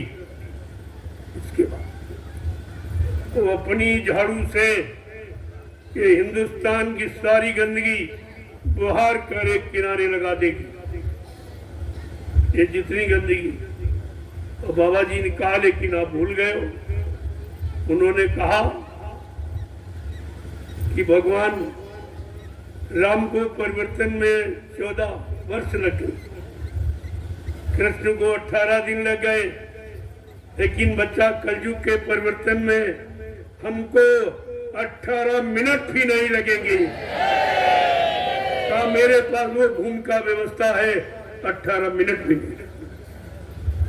जो इतनी बड़ी भूमिका लेके आया है वो खाली हाथ चला जाएगा, वो अपना काम करके जाएगी। तुम्हारा ये भ्रामक प्रचार एक किनारे रह जाएगा। तुम पश्चाताप करोगे, रोगे, चिल्लाओगे, ये भारत की जनता तुम्हें माफ नहीं करेगी। कहेगी जो गुरु का नहीं हुआ किसी का नहीं, जिसने गुरु को नहीं बख्शा वो किसी को नहीं बख्श सकता। इसलिए तो जनता निर्णय देगी आपको, चिंता मत करो। वो भूमिका आपके सामने बन के आ रही है। एक एक पाई का हिसाब जो तुमने इन प्रेमियों से लिया ले रहे हो और नाजायज तरीके से खर्च कर रहे हो, अपने भोग विलास में, अपने इच्छाओं की पूर्ति में खर्च कर रहे हो, वो एक एक रुपया तुम्हारी नसों से वसूल किया जाएगा। महात्माओं की ऐसी नीति है। अब इनको क्या समझ, मौज मस्ती मार रहे कि हमने लूट लिया, भी लूट रहा हूँ, क्या कोई कर लेगा? अरे करने वाला वो सब कुछ करेगा। तो तुम कहाँ जाओगे बच्चे? संत रविदास जी जो मीराबाई के गुरु थे, जो सैकड़ों साल पहले आए थे और आज का इतिहास लिख गए, ये है जो संत प्रकाशदर्शी होते, भूत भविष्य वर्तमान के जानकार। उन्होंने लिखा है अपनी ज्ञान पोथी में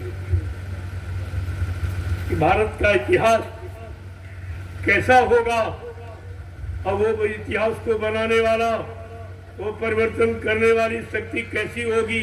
उन्होंने पूरा परिचय दिया कि भारत में अवतारी होगा जो अति विस्मयकारी होगा, ज्ञानी और विज्ञानी होगा, वो अद्भुत सेनानी होगा। तो ऐसा अनोखा सेनानी तीर तमंचा भाला बर्छी बम नहीं फेंकेगा, केवल अपनी वैचारिक क्रांति के द्वारा देश दुनिया को बदल के दिखा देगा। और वो अनोखा, सृष्टि का अनोखा पुरुष एक अनोखी लीला करेगा। कौन सी? जीते जी कई बार मरेगा और छंदम भेष में वो विचरेगा।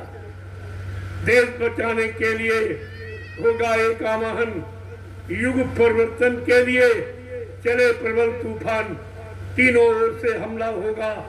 देश के अंदर कोई घपला, सभी तरफ कोहराम मचेगा, कैसे हिंदुस्तान बचेगा। और एक बहुत बड़ी बात रविदास जी कह रहे हैं, जिसने भारत माँ सताई और जिसने इसकी करी लुटाई। कौन कौन लूटने वाले भारत माता को? नेता, मंत्री और अधिकारी, इनको जान बचाना होगा भारी। एक दिन ये छोड़कर मैदान भागेंगे, अपने अपने घरों में छिपेंगे, लेकिन वो महापुरुष क्या करेगा? ढूंढ ढूंढ कर बदला लेगा, सब हिसाब चुकता कर देगा। ये कहा कौन बचेगा? मैंने कहा जो तुमने भारत की जनता से चोरी की है, गाड़ी कमाई चुरा कर विदेशों में जमा कर दी, महात्माओं की दृष्टि में आप धूल नहीं झोंक सकते, उन्हें धोखा नहीं दे सकते। क्योंकि बाबा जी ने कहा न मुझे कोई धोखा दे सकता, न मुझे कोई धन दौलत से खरीद सकता, न मुझे कोई मार सकता। मैं अपना काम करने आया हूँ, काम करके ही जाऊंगा।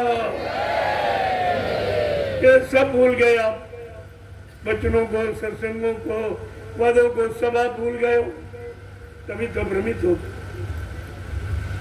तो रविदास जी ने बिल्कुल स्पष्ट बताओ, वो सैकड़ों साल पहले आए थे, वो आज की बात बता रहे, ऐसा होगा ऐसा होगा ऐसा होगा। इतनी बड़ी बात है, इसको नहीं लोग सोच पा रहे। सब खोल के, इतना खुला कोई कह नहीं सकता। संत महात्माओं के सिवा खुला संदेश कोई नहीं देता। सबको डर है और महात्माओं की कोई डर नहीं, क्योंकि उनको तुम्हारे से कुछ लेना नहीं, कोई इच्छा नहीं है। चाह गई चिंता मिटी, मनुआ बेपरवाह, जिनको कछु न चाहिए वो सहन के साथ, तो बादशाहों के बादशाह जिनको कुछ नहीं चाहिए। तो फिर अब तुमका क्या करो? इसलिए प्रेमियों विचार करो। अब ये विचार का समय है। विचार नहीं करोगे तो विचार में फंस जाओगे, बहुत मार पड़ेगी। कोई तुम्हें चुप कराने वाला नहीं मिलेगा। ऐसा समय इन लोगों के द्वारा बनता जा रहा। बाबा जी ने आपको कितना कहा था, वोट तुम्हारा वहां पड़ेगा, जो ब्याज तुम्हारा माफ करेगा, हम पर शासन वही करेगा, जो ब्याज हमारा माफ करेगा। ये महात्माओं के गूढ़ वचन अब अगर आप सुन लेते, समझ लेते, तो अब तक सारी समस्याओं का समाधान निकल आता। नहीं आप समझ पाए क्यों कहा ऐसा। और का बच्चा जैसे सुमरन करते हो, ऐसे माला पर सुमरन करना रोज कि वोट हमारा वहां पड़ेगा, जो ब्याज हमारा माफ करेगा, हम पर शासन वही करेगा, जो ब्याज हमारा माफ करेगा। ये कितनी बड़ी बात है। हमारे पर शासन करने वाला, हमारा ये भी ब्याज और कर्मों का ब्याज दोनों माफ करेगा, वो हमारा शासक होगा। जो हमने बुरे पाप कर्म किए उसका भी कर्जा मूलधन सहित माफ कर देगा, उसको सही हो। कितनी बड़ी बात आपको बताएगी, आप सब बोल गए और सब उसी में चले गए और सब दोषी हैं। अब तो सजा पाने का समय आ गया। नहीं मानोगे तो सजा पा जाओगे। पहले तो आपको बहुत बताया, समझाया गया और आज भी इशारा किया जा रहा। अभी न समझ पाएंगे तो कब समझो। और ये कोई आपको बताएगा नहीं। ये हिम्मत किसी में है नहीं कि खुले मन से इस तरह का संदेश कोई दे। सबको अपने मान सम्मान की जरूरत है। यहाँ मान सम्मान अपमान कुछ नहीं, जब है ही नहीं। अरे मान चाहने वाले अपमान से डरते, और जिनका अपमान ही कहना है उनके पास डर क्या है? कोई निंदा करे, चाहे स्तुति करे, चाहे बुराई करे, चाहे भलाई, लेकिन वो अपने न्याय के पद से कभी एक कदम विचलित नहीं होते। ये सिद्धांत है महात्माओं का। वो निंदा चुगली, वो प्रशंसा बढ़ाई के चक्कर में नहीं रहते, क्योंकि ये मान भी झूठा, अपमान भी झूठा। वो झूठ के चक्कर में रहते नहीं। वो तो जानते हैं ये सब झूठ है। ये जो कह रहे हैं ये भी झूठ है, और जो मान रहे ये भी झूठ है। जय गुरुदेव, जय गुरुदेव, जय गुरुदेव। नाम किसका? जय गुरुदेव। नाम किसका? जय गुरुदेव। नाम किसका? प्रभु का प्यारा नाम। प्रेमियों, ये पर्व तो कल है, गुरु की पूजा का। जिसने सच्चे सदगुरु को पा लिया उसके लिए फिर कोई पूजा रह नहीं जाती। गुरु पूजा में सबकी पूजा, गुरु समान कोई देव न दूजा। जिसने सच्चे गुरु की पूजा कर ली उसने सबकी पूजा कर, क्योंकि गुरु से सब प्रसन्न होते हैं। चाहे ब्रह्मा विष्णु महादेव हो, चाहे रामकृष्ण, क्योंकि उन्होंने भी गुरु किया। रामकृष्ण को बड़ा तीनों तो गुरकीन, और 3 लोग के जे धनी रहे गुरु अधीन, उनके लिए। इसलिए कर वही पर्व है जो सबसे बड़ा जीवन का, सबसे बड़ी पूजा का। गुरु पूजा करने के बाद शेष कोई पूजा रह नहीं जाती। इसलिए कल वो पर्व है, उस पर्व की गौरव गरिमा है। कल ये पूजा 5 बजे से प्रारंभ हो जाए, सुबह 5 बजे से। तो आप लोग तैयार हो जाए, नहा धोकर लाइन लगा ले आप, और एक एक व्यक्ति पूजा घर आपका बन गया, जाएगा, प्रार्थना करेगा, अपने गुनाहों की माफी मांगेगा और प्रसाद लेकर वापिस आ जाएगा, क्योंकि वहां तुम्हारी सुनने वाला है। ऐसा मत समझना कि वो फोटो है, वो फोटो नहीं है, वो साक्षात है। कल के दिन गुरु साक्षात मौजूद रहता है। इसलिए प्रार्थना पाठ करना, अपने गुनाहों की माफी मांगना और प्रसाद ले लेना। जो आपकी श्रद्धा हो कि नहीं नहीं भाई, कुछ हमको करना चाहिए, कुछ हमको, क्योंकि दशमांश गुरु का है आपकी कमाई में, दशांश तो आपको भेंट करना ही चाहिए।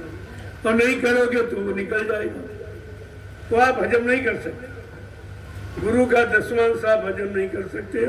कोई बीमारी आ जाएगी, कोई दुर्घटना हो जाएगी, उससे ज्यादा आपका खर्च होगा। और दशांश देते रहो तो मुसीबत से बचते, कोई मुसीबत नहीं, कोई आपत्ति आने वाली भी टल जाएगी। लेकिन दशांश कहाँ, जो उचित जगह प्रयोग किया, ऐसे नहीं निकाल फेंक दिया तो कुछ काम थोड़ी होगा। ये भी देखो, सेवा देकर ये देखो कि हमारी सेवा कहाँ लग रही, तब सेवा देना उचित, उसका लाभ मिलेगा आपको। आपकी सेवा देख लीजिए, एक एक पाई आपकी लगी है जंगल, जो जंगल, ये भूमि आपके बैठने के लिए जो बनाई गई, ये तुम्हारी कमाई, मेरा कुछ नहीं इसमें, ये तुम्हारी, ये तुम्हारा है। मेरे पास कोई पत्रकार मीडिया आती है, मैंने कहा हमसे मत पूछो, ये दुआ इनसे पूछो, क्योंकि व्यवस्था इनकी है, मेरी नहीं। मैं तो निमिष मात्र खड़ा हो गया कि आपका धन का दुरुपयोग नहीं होने दूंगा, इसलिए मैं खड़ा हो गया। बाकी इनसे आप पूछिए क्यों आए हो, क्या तकलीफ है तुमको, क्या परेशानी है, ये सब बताएंगे। तुम्हें क्या मिलता है ये भी बताएंगे। बाबा जी कोई रुपया पैसा बांटते, कोई डीजल पेट्रोल बांटते, ये सब सामने का चल जाएगा। वहां जाके पूछो, मुझसे क्या पूछो, तो इनके पास कोई जवाब नहीं। पहली बात, मेरे पास पत्रकार मीडिया आती नहीं, सब जानते कैसा खरा जवाब दे देंगे जिसका इनके पास उत्तर नहीं होता। मेरे प्रश्नों का न जवाब है और इनके प्रश्नों का मेरे पास 1000 जवाब तो दे दूंगा, तुरंत हाजिर जवाब करता हूँ, तुरंत वेट कर दूंगा। आज तमाम चर्चा की, मैंने उसका बिल्कुल सही, कुछ नहीं होगा और किसी के द्वारा नहीं होगा। ये लिख लीजिए, कोई नहीं, भारत जैसे धार्मिक देश तक आपत्ति मुसीबत जो आई है वो महात्मा ही दूर करे। राजा की बस की बात नहीं है। जब जब सूखा पड़ा, अकाल पड़ा, और उस समय के राजा ने अपने गुरु से प्रार्थना कि महाराज हमारे राज पर दया कर दीजिए, सूखा पड़ गया, हम दोषी, हमारा कोई पाप कर्म है इसलिए सूखा पड़ा, हमारी प्रजा दुखी है, उसका कारण मैं हूँ, उसका भोक्ता मैं हूँ, मुझे सजा मिलेगी, आप दया कर दीजिए, मैं इस सजा से बच जाऊँ।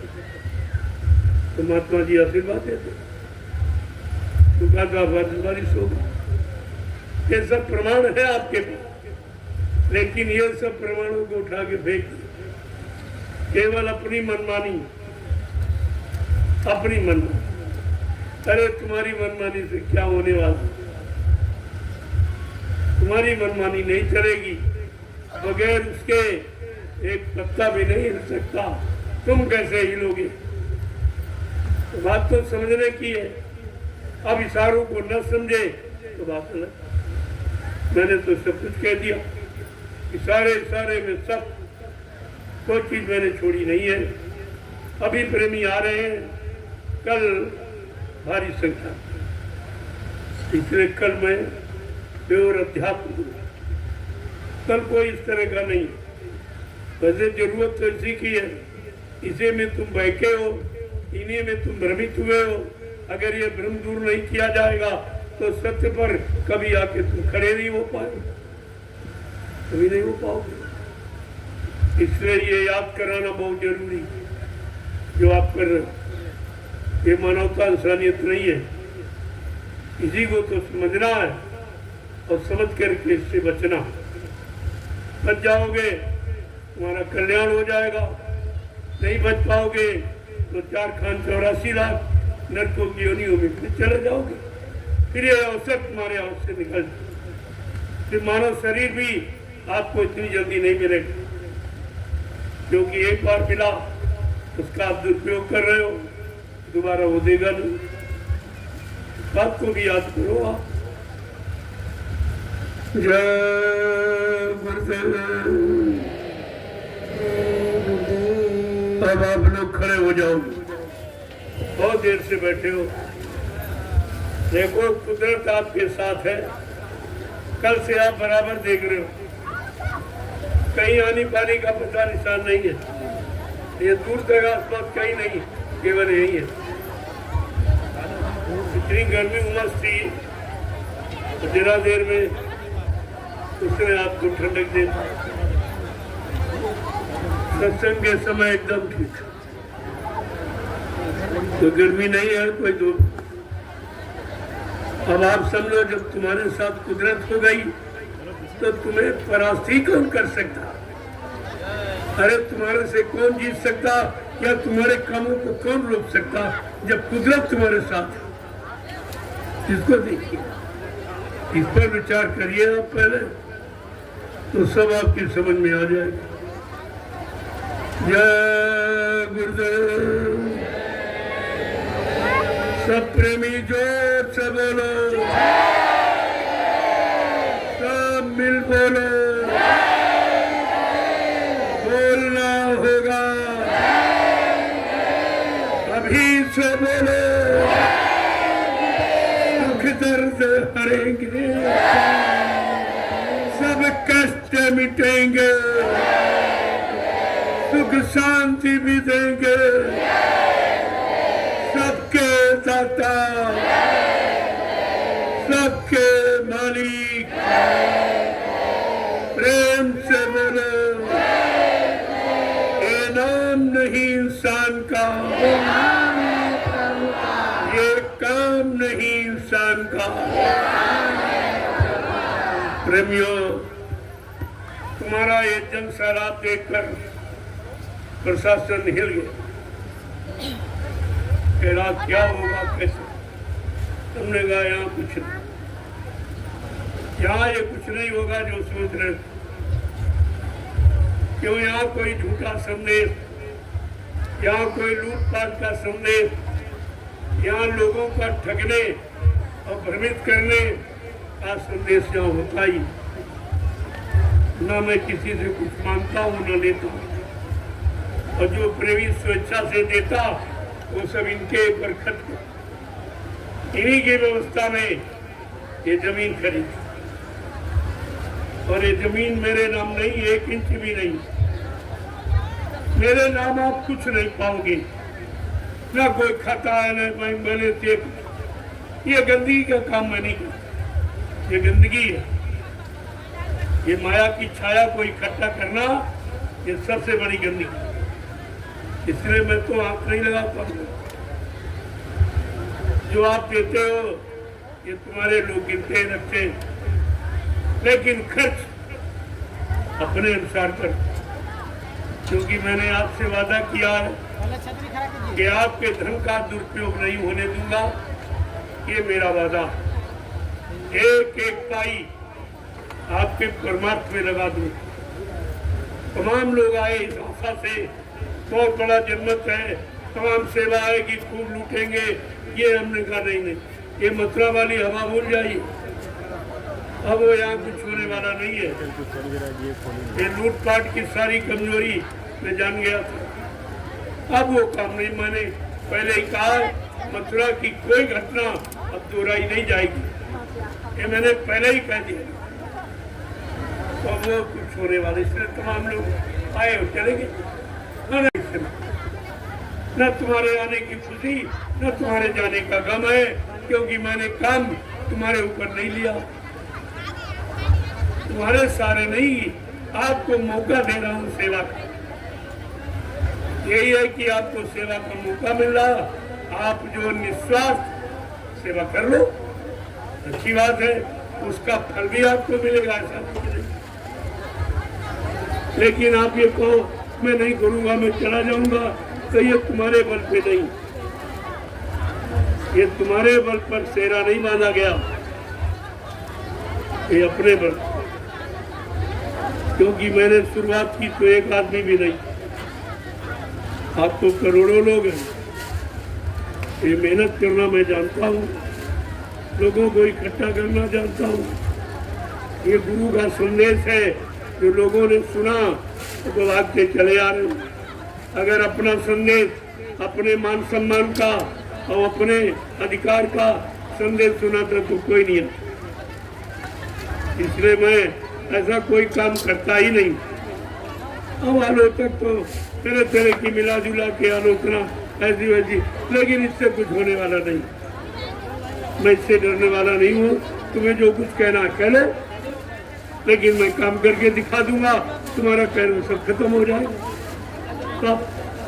और लोग अब चुप हो गए, ये जन्मत देख के चुप। एक एक आदमी को कैसे इकट्ठा किया गया, तुमने कोई मेहनत तो कभी की नहीं है। एक आदमी आप कभी राय नहीं हो तो तुम इस मेहनत को समझो, क्या इस मेहनत की कदर आप करेंगे? आप जानते नहीं हो, आपने कभी मेहनत किया ही नहीं, तो हम कोई शिकायत थोड़ी कर। अरे करोगे अपने लिए, नहीं करोगे अपने लिए, हमारा क्या नुकसान हो?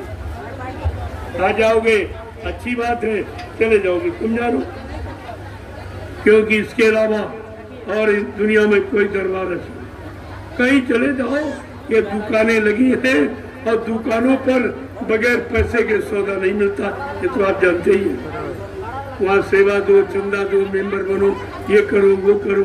यहाँ ये 420 का कोई बिल्कुल सीधा संदेश हो रहा है, लोग सुन रहे हैं, आ रहे हैं, जा रहे हैं।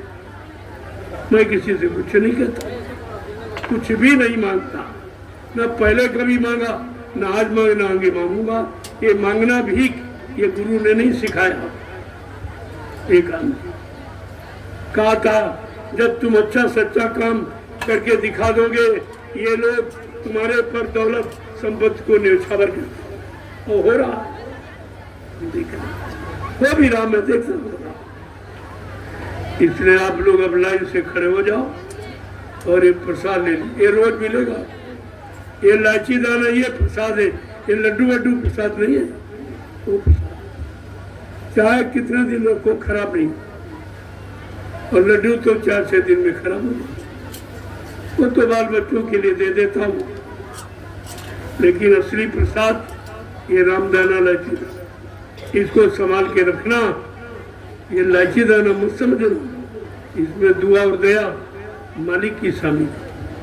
मालिक जय गुरुदेव। देखो वो झंडा लगा, जय गुरुदेव नाम की परीक्षा का झंडा, कि आप नाम की परीक्षा करो कि हिंदुस्तान में जितने नाम प्रचलित है भगवान की, क्या नाम लेकर ये काम हो सकता, जो काम जय गुरुदेव नाम, जो प्रभु नाम कर रहा है। क्या और भी ये नाम कोई करेगा? जब तुम इसका परिक्रमा करोगे तो तुमको तमाम तरह के कष्ट, मुसीबत, बीमारी तुम्हारी चली जाएंगी। अब भूत प्रेतों से आपको निजात मिलेगी। ये सबसे बड़ा काम है झंडा। इसी से पता चलता है ये असली नाम। मैंने लोगों से पूछा, आप कहते हो बाबा जी मर गए, ये बताओ जिंदा काम करता कि मुर्दा? अगर बाबा जी नहीं है तो झंडे से काम कौन करा रहा? अरे तुम्हारे सामने प्रमाण, फिर भी तुम्हारी अकल नहीं काम कर रही। जो लोग कह रहे बाबा जी चले गए, वो झंडा गाड़ कर एक प्रेतात्मा को उतार के दिखा दे तो तुम्हारी बात मानूंगा। नहीं तो तुमको पछता के रोके, आंसू गिरा के एक न एक दिन इस झंडे के नीचे आना ही पड़ेगा। आना पड़ेगा, ये सब तो आना पड़ेगा। ये ऐसी धरती है 88,000 ऋषियों की तपोभूमि, एक दिन सबको बुला लेगी। जय गुरुदेव, जय गुरुदेव। देखो धरती का कितना बड़ा, मैं नहीं, मेरे में क्या, मैं तो एक बहुत छोटा सा आदमी हूँ, लेकिन धरती में जो शक्ति मैं उसको पहचानता हूँ। इसीलिए आपको धरती पर ले आया हूँ। अगर इसका महत्व न जानता तो क्यों ले आता? इसकी महिमा न जानता तो आपसे मिट्टी सिर पे थोड़ी रखवाता। ये सब जान के देख के किया जाए। अब आप लोग लाइन से खड़े होकर प्रसाद ले लो। कल आप लोग पूजा की लाइन में लग के पूजा करते रहेंगे, मैं आपको संदेश सुनाता रहूंगा। संदेश बंद नहीं होगा। दोनों काम, अरे भाई कान से सुनोगे और हाथ से पूजा करोगे। दोनों काम आपके, पूजा भी हो जाए और ये संदेश भी आप सुनो। जय गुरुदेव, जय गुरुदेव, जय गुरुदेव, जय गुरुदेव। नाम किसका? प्रभु का। सतयुग कौन लाएंगे? विश्व में सुख शांति कौन लाएंगे? कलयुग को कौन भगाएंगे? देखिए कितनी बड़ी बात, जन जन में प्रेम कौन लाएंगे? ये नारे यहाँ लगाए जाते, यहाँ मुर्दाबाद के नारे नहीं लगते। उनकी जय वो उनकी जय जो चले गए है नहीं। अरे तुमको अपनी जय की चिंता करनी चाहिए, तुम्हारी जय कब? ये इनको सिखाया नहीं गया, न किसी ने बताया। ये उन्हें मुर्दों की जय बोलते रहते चले गए, जो चले गए, जो कभी नहीं लौट के आएंगे, उनकी जय जयकार कराते। इन विचारों को ये भी नहीं मालूम क्या कहना चाहिए और कहने का क्या अर्थ है और कहने से क्या लाभ मिलता, ये कुछ जानकारी नहीं। ये सब इसी में फंसे थे। इनको कुछ बताया नहीं गया, इनको भ्रमित करके रखा। और जो बिना पढ़ा लिखा वो भी उसी लाइन में खड़ा, ही पढ़ा लिखा वो भी उसके पीछे खड़ा। अगर पूछो तो कुछ नहीं, किस लिए आए हो, किसकी पूजा कर रहे हो? कोई मिला है, कोई फरियाद सुनने वाला है तुम्हारे, कोई यानी ये बताने वाला कि मैं तुम्हारा काम कर दूंगा, जाओ ठीक है आप कर रहे हो, ऐसा कोई कहने वाला है? कुछ। जग अंधा पुण्य अंधा, ताते मच गई अंधाधुंधा। यहाँ अंधाधुंध मची है और अभी समझ में नहीं किसी के आ। ऐसी अंधाधुंध मची है कि अच्छी सच्ची बात इनकी समझ में नहीं आ रही। अरे जब सत्संगी भ्रमित हो गया, 20 साल 25 साल मथुरा जाता, सत्संग सुनता रहा, दर्शन करता रहा, रोज 2-2 3-3 बार बेईमानी करके दर्शन करता रहा और फिर भी गुरु को पहचान नहीं पाया। तो देखिए तो अपने गुरु को नहीं पहचान पाया, फिर आप वो करने क्या जाते थे? अगर पूछा जाए आपने श्रम समय पूंजी मथुरा में जो खर्च की है उसका मतलब क्या निकला, क्या परिणाम निकला, क्या लाभ आपको मिला? लाभ मिला शंका, ये शंका संदेह भूल भरम करके वापिस आ गए। जाने का मतलब यही था। जय गुरुदेव। देखो ये 19 जुलाई से 24 जुलाई तक आध्यात्मिक संदेश। इसके बाद 22 जुलाई से 22 अगस्त तक साधना शिविर, श्रमदान शिविर, रक्षाबंधन, जन्माष्टमी, ये सारे पर्व इस साधना शिविर के अंतर्गत सब आ जाए और सभी इसी आश्रम पर होंगे। इसी ये ज्ञानाश्रम। अब आपको आध्यात्मिक ज्ञान कराना है, आध्यात्मिक चढ़ाई कराना है, आध्यात्मिक संपत्ति आपसे इकट्ठी करवानी है। इसलिए ज्ञानाश्रम पर यह आध्यात्मिक ज्ञान की साधना 1 महीने कराई जाएगी। इसका नाम रखा गया सोच समझ के, जय गुरुदेव आध्यात्मिक ज्ञानाश्रम। कहीं नहीं मिलेगा आपको। ऐसे नाम रखे गए, अगर उनका काम करके नहीं दिखाया जाए तो नाम की महिमा आप कैसे समझोगे? तो 1 महीने में आपको सब पूरा ट्रेन कर दिया जाएगा कि कैसे आपको सिमरन करना, कैसे भजन करना, कैसे ध्यान करना और कैसे सेवा करना। तो वचनों को सुन करके कैसे अपने मन को पकड़ाना, 1 महीने में सब। और ये तीनों काम यहाँ होंगे जो अध्यात्म के 3 स्तंभ बनाए गए हैं कि सत्संग करो और सेवा करो और भजन करो। ये तीनों काम 1 महीना लगातार चल के दिखाया जाएगा और सामने बैठा के भजन कराऊंगा। सामने बैठा मैं भी करूंगा, आप भी करिए। कुछ मैं करूं, कुछ आप करो, कुछ मालिक की दया हो जाएगी, आपका काम बन जाएगा। जब दोनों की मेहनत, 2 की मेहनत से तीसरी चीज निकलती, इसलिए आप भी करो, मैं भी करूं। हमारी तुम्हारी मेहनत से मालिक खुश हो जाएगा, आपका काम बन जाएगा। ये सब आपसे करा है, सामने कराऊंगा, देखूंगा आपने इतने दिनों में क्या किया, कैसे किया है, वो सब पूरी जानकारी के साथ 1 महीने का साधना शिविर। और उसमें श्रमदान शिविर भी है, क्योंकि सेवा भी आपको करनी है। बगैर सेवा के तुम्हारा मन का गरुड़ गुमान घमंड नहीं उतरेगा। जब डलिया रखोगे सब गरुड़ खत्म, गुमान घमंड सब खत्म। और जैसे डलिया रखी वैसे जो कर्मों का बोझा ना दे वो धीरे धीरे हल्का हो जाए। ये डलिया तुम्हारे कर्मों के बोझे को हल्का कर दे। तो मैंने आपको बताया भी, 1 डलिये का लाभ 1 माला के बराबर। आपने कितनी मालाएं कर ली, और वैसे कहता तो आपको नींद आती थी, आपको नींद आती थी।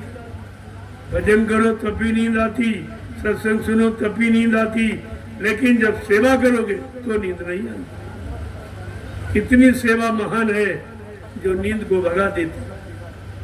पहले आप समझिए इस बात को कि सेवा प्रधान क्यों रखी, कि सेवा से नींद डरती, वो आपके करीब नहीं पड़ती, तो भजन से नहीं डरती है और सत्संग से भी नहीं डरती। आपको सुला देती, सो जाते हैं, लेकिन सेवा में कोई नहीं।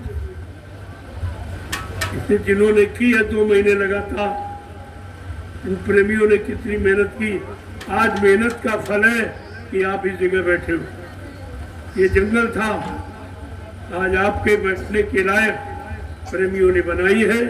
ऐसे कड़ी धूप में क्या टेम्परेचर सीमा के बाहर चला, लेकिन इनकी सेवा नहीं बनती। उसी कड़ी धूप में ये मिट्टी ढोते रहे, क्योंकि मैंने 100 डलिये का अभियान बताया। 100 डलिया एक लक्ष्य, और लक्ष्य की पूर्ति में सब कुछ खत्म हो जाता। न मन कहीं जाएगा, न ध्यान कहीं जाएगा, न किसी से चर्चा करोगे, नहीं तो भूल जाओगे आप, डलिया गिनती भूल जाओगे, न किसी की निंदा, न आलोचना, ये सारी गंदगी खत्म हो जाएगी। इसलिए मैंने एक लक्ष्य निर्धारित किया, 100 डलिया डाली। अब तुम उसी गिनती में पड़े हो, कहीं भूल न जाओ, न किसी से बात करोगे, न किसी की चुगली करोगे, बिल्कुल शांत प्रिय ढंग से एक निशाना कि हमारी 100 डलिया कब पूरी।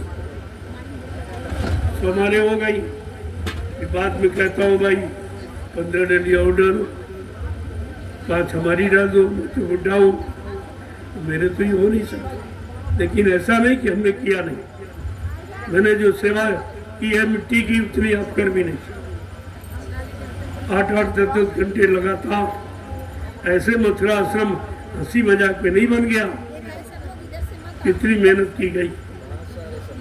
वो तो अब कुछ भी नहीं आपके पास। ये जंगल तो ऊपर से काट देते हो, लेकिन जो मथुरा में वो छोटा छोटा बेर वाली, उसकी जड़ें कमर से नीचे, वहाँ की मिट्टी बिल्कुल पत्थर है, खोदने में बड़ी दिक्कत है। खोद खोद के सारी जड़ें निकाल कर तब आश्रम का निर्माण, ऐसे नहीं आश्रम बना।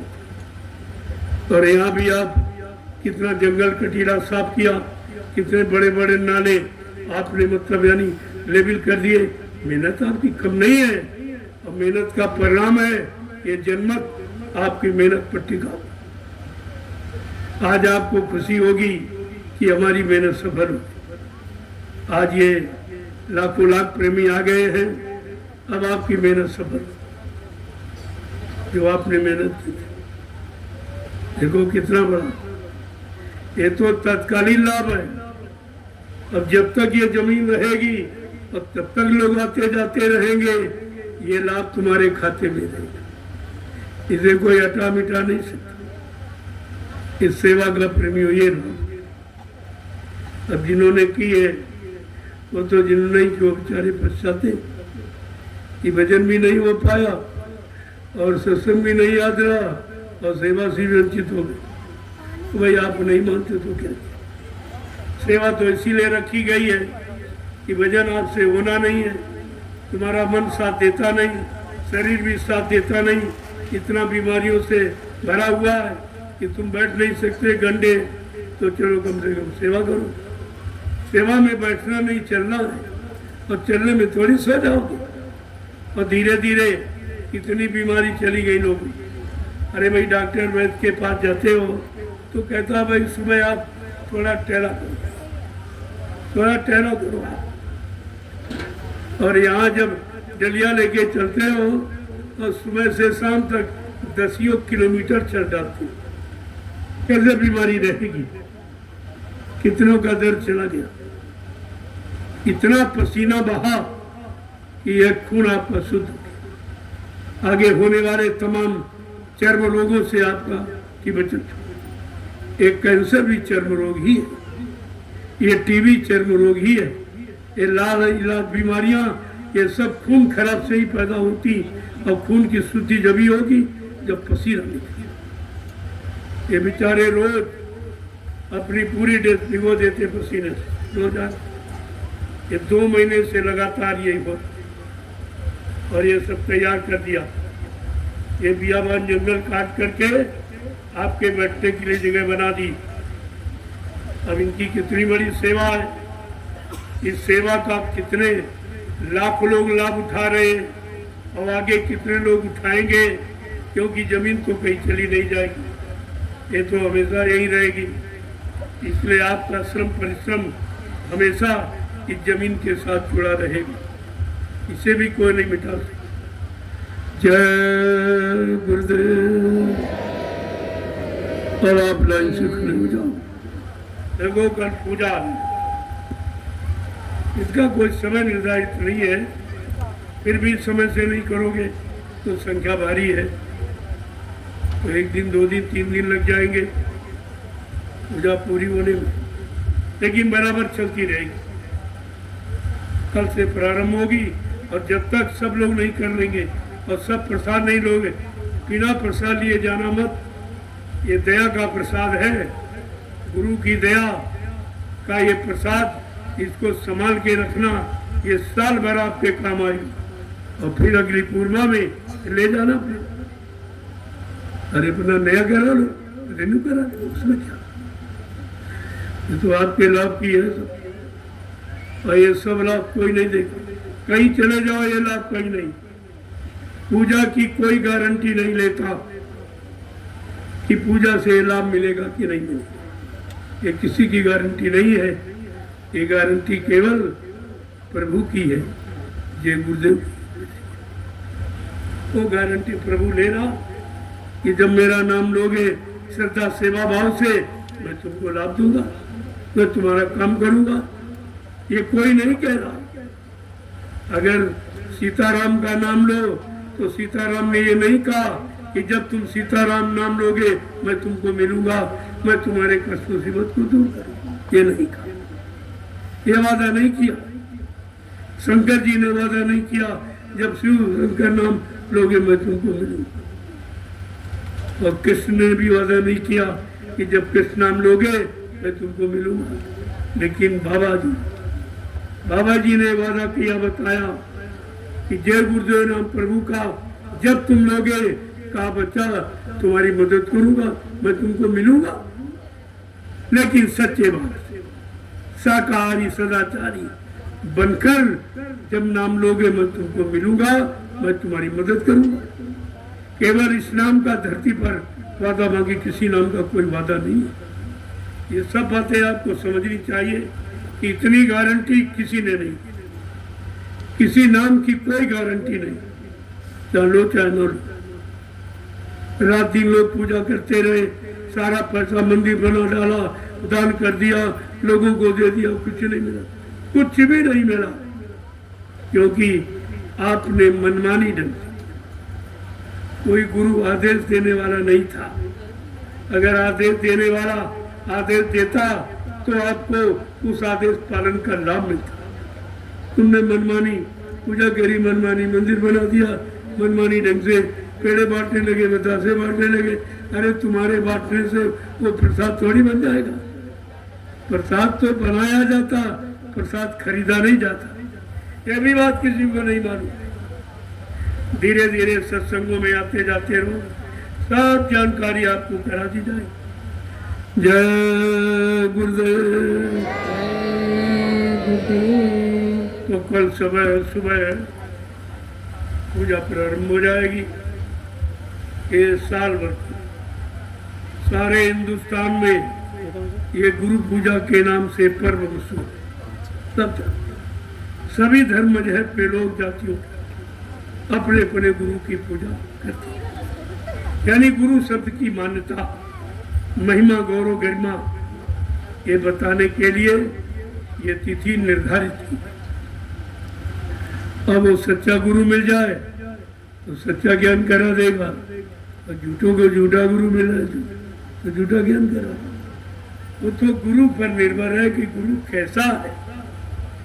गुरु आध्यात्मिक है कि भौतिक है, गुरु जागने वाला कि सोने वाला, गुरु जागा है कि सोया हुआ है, अध्यात्म का है कि भौतिक का है, लाभ देने वाला कि लाभ लेने वाला है। ये सब विचार आपको करके कहते भाई गुरु करो जान के, गुरु करो छान के, पानी पियो जान के। तुम उल्टा कहते हो, कहा पानी पियो जान के, क्या जान के पानी पी लोगे? अगर नाली का पानी और छान दिया जा क्या पी लोगे? ऐसा नहीं है। जान के, देख के, समझ के गुरु छानबीन करो। गुरु कोई खोज करो भाई, का ऐसे समृद्ध सदगुरु की खोज करो, खोज करके तब गुरु करो। और बिन गुरु राह कोई नहीं पाए। बिना सच्चे सदगुरु के सच्चा रास्ता सतलो सत्य नामी धाम का न कोई बता पाया और न कोई पहुंचा पाया। ये सब आपको समझना है, धीरे धीरे सब बता दिया जाएगा। जय गुरुदेव। अब अब आप लाइन में खड़े हो जाओ, मैं आपका दर्शन करना चाहता हूँ, आप सबको प्रणाम करना चाहता हूँ और दुख मुसीबत आपत्ति से तुमको दूर करने के लिए ये महाप्रसाद देना चाहता हूँ और इसके बदले कुछ आपको नहीं देना। ये सब निःशुल्क, जो पैसा देकर कोई आपको दे नहीं सकता। ये पैसे से मोल नहीं खरीदा जाता, ये दया से मिलता। अब आप सुनो।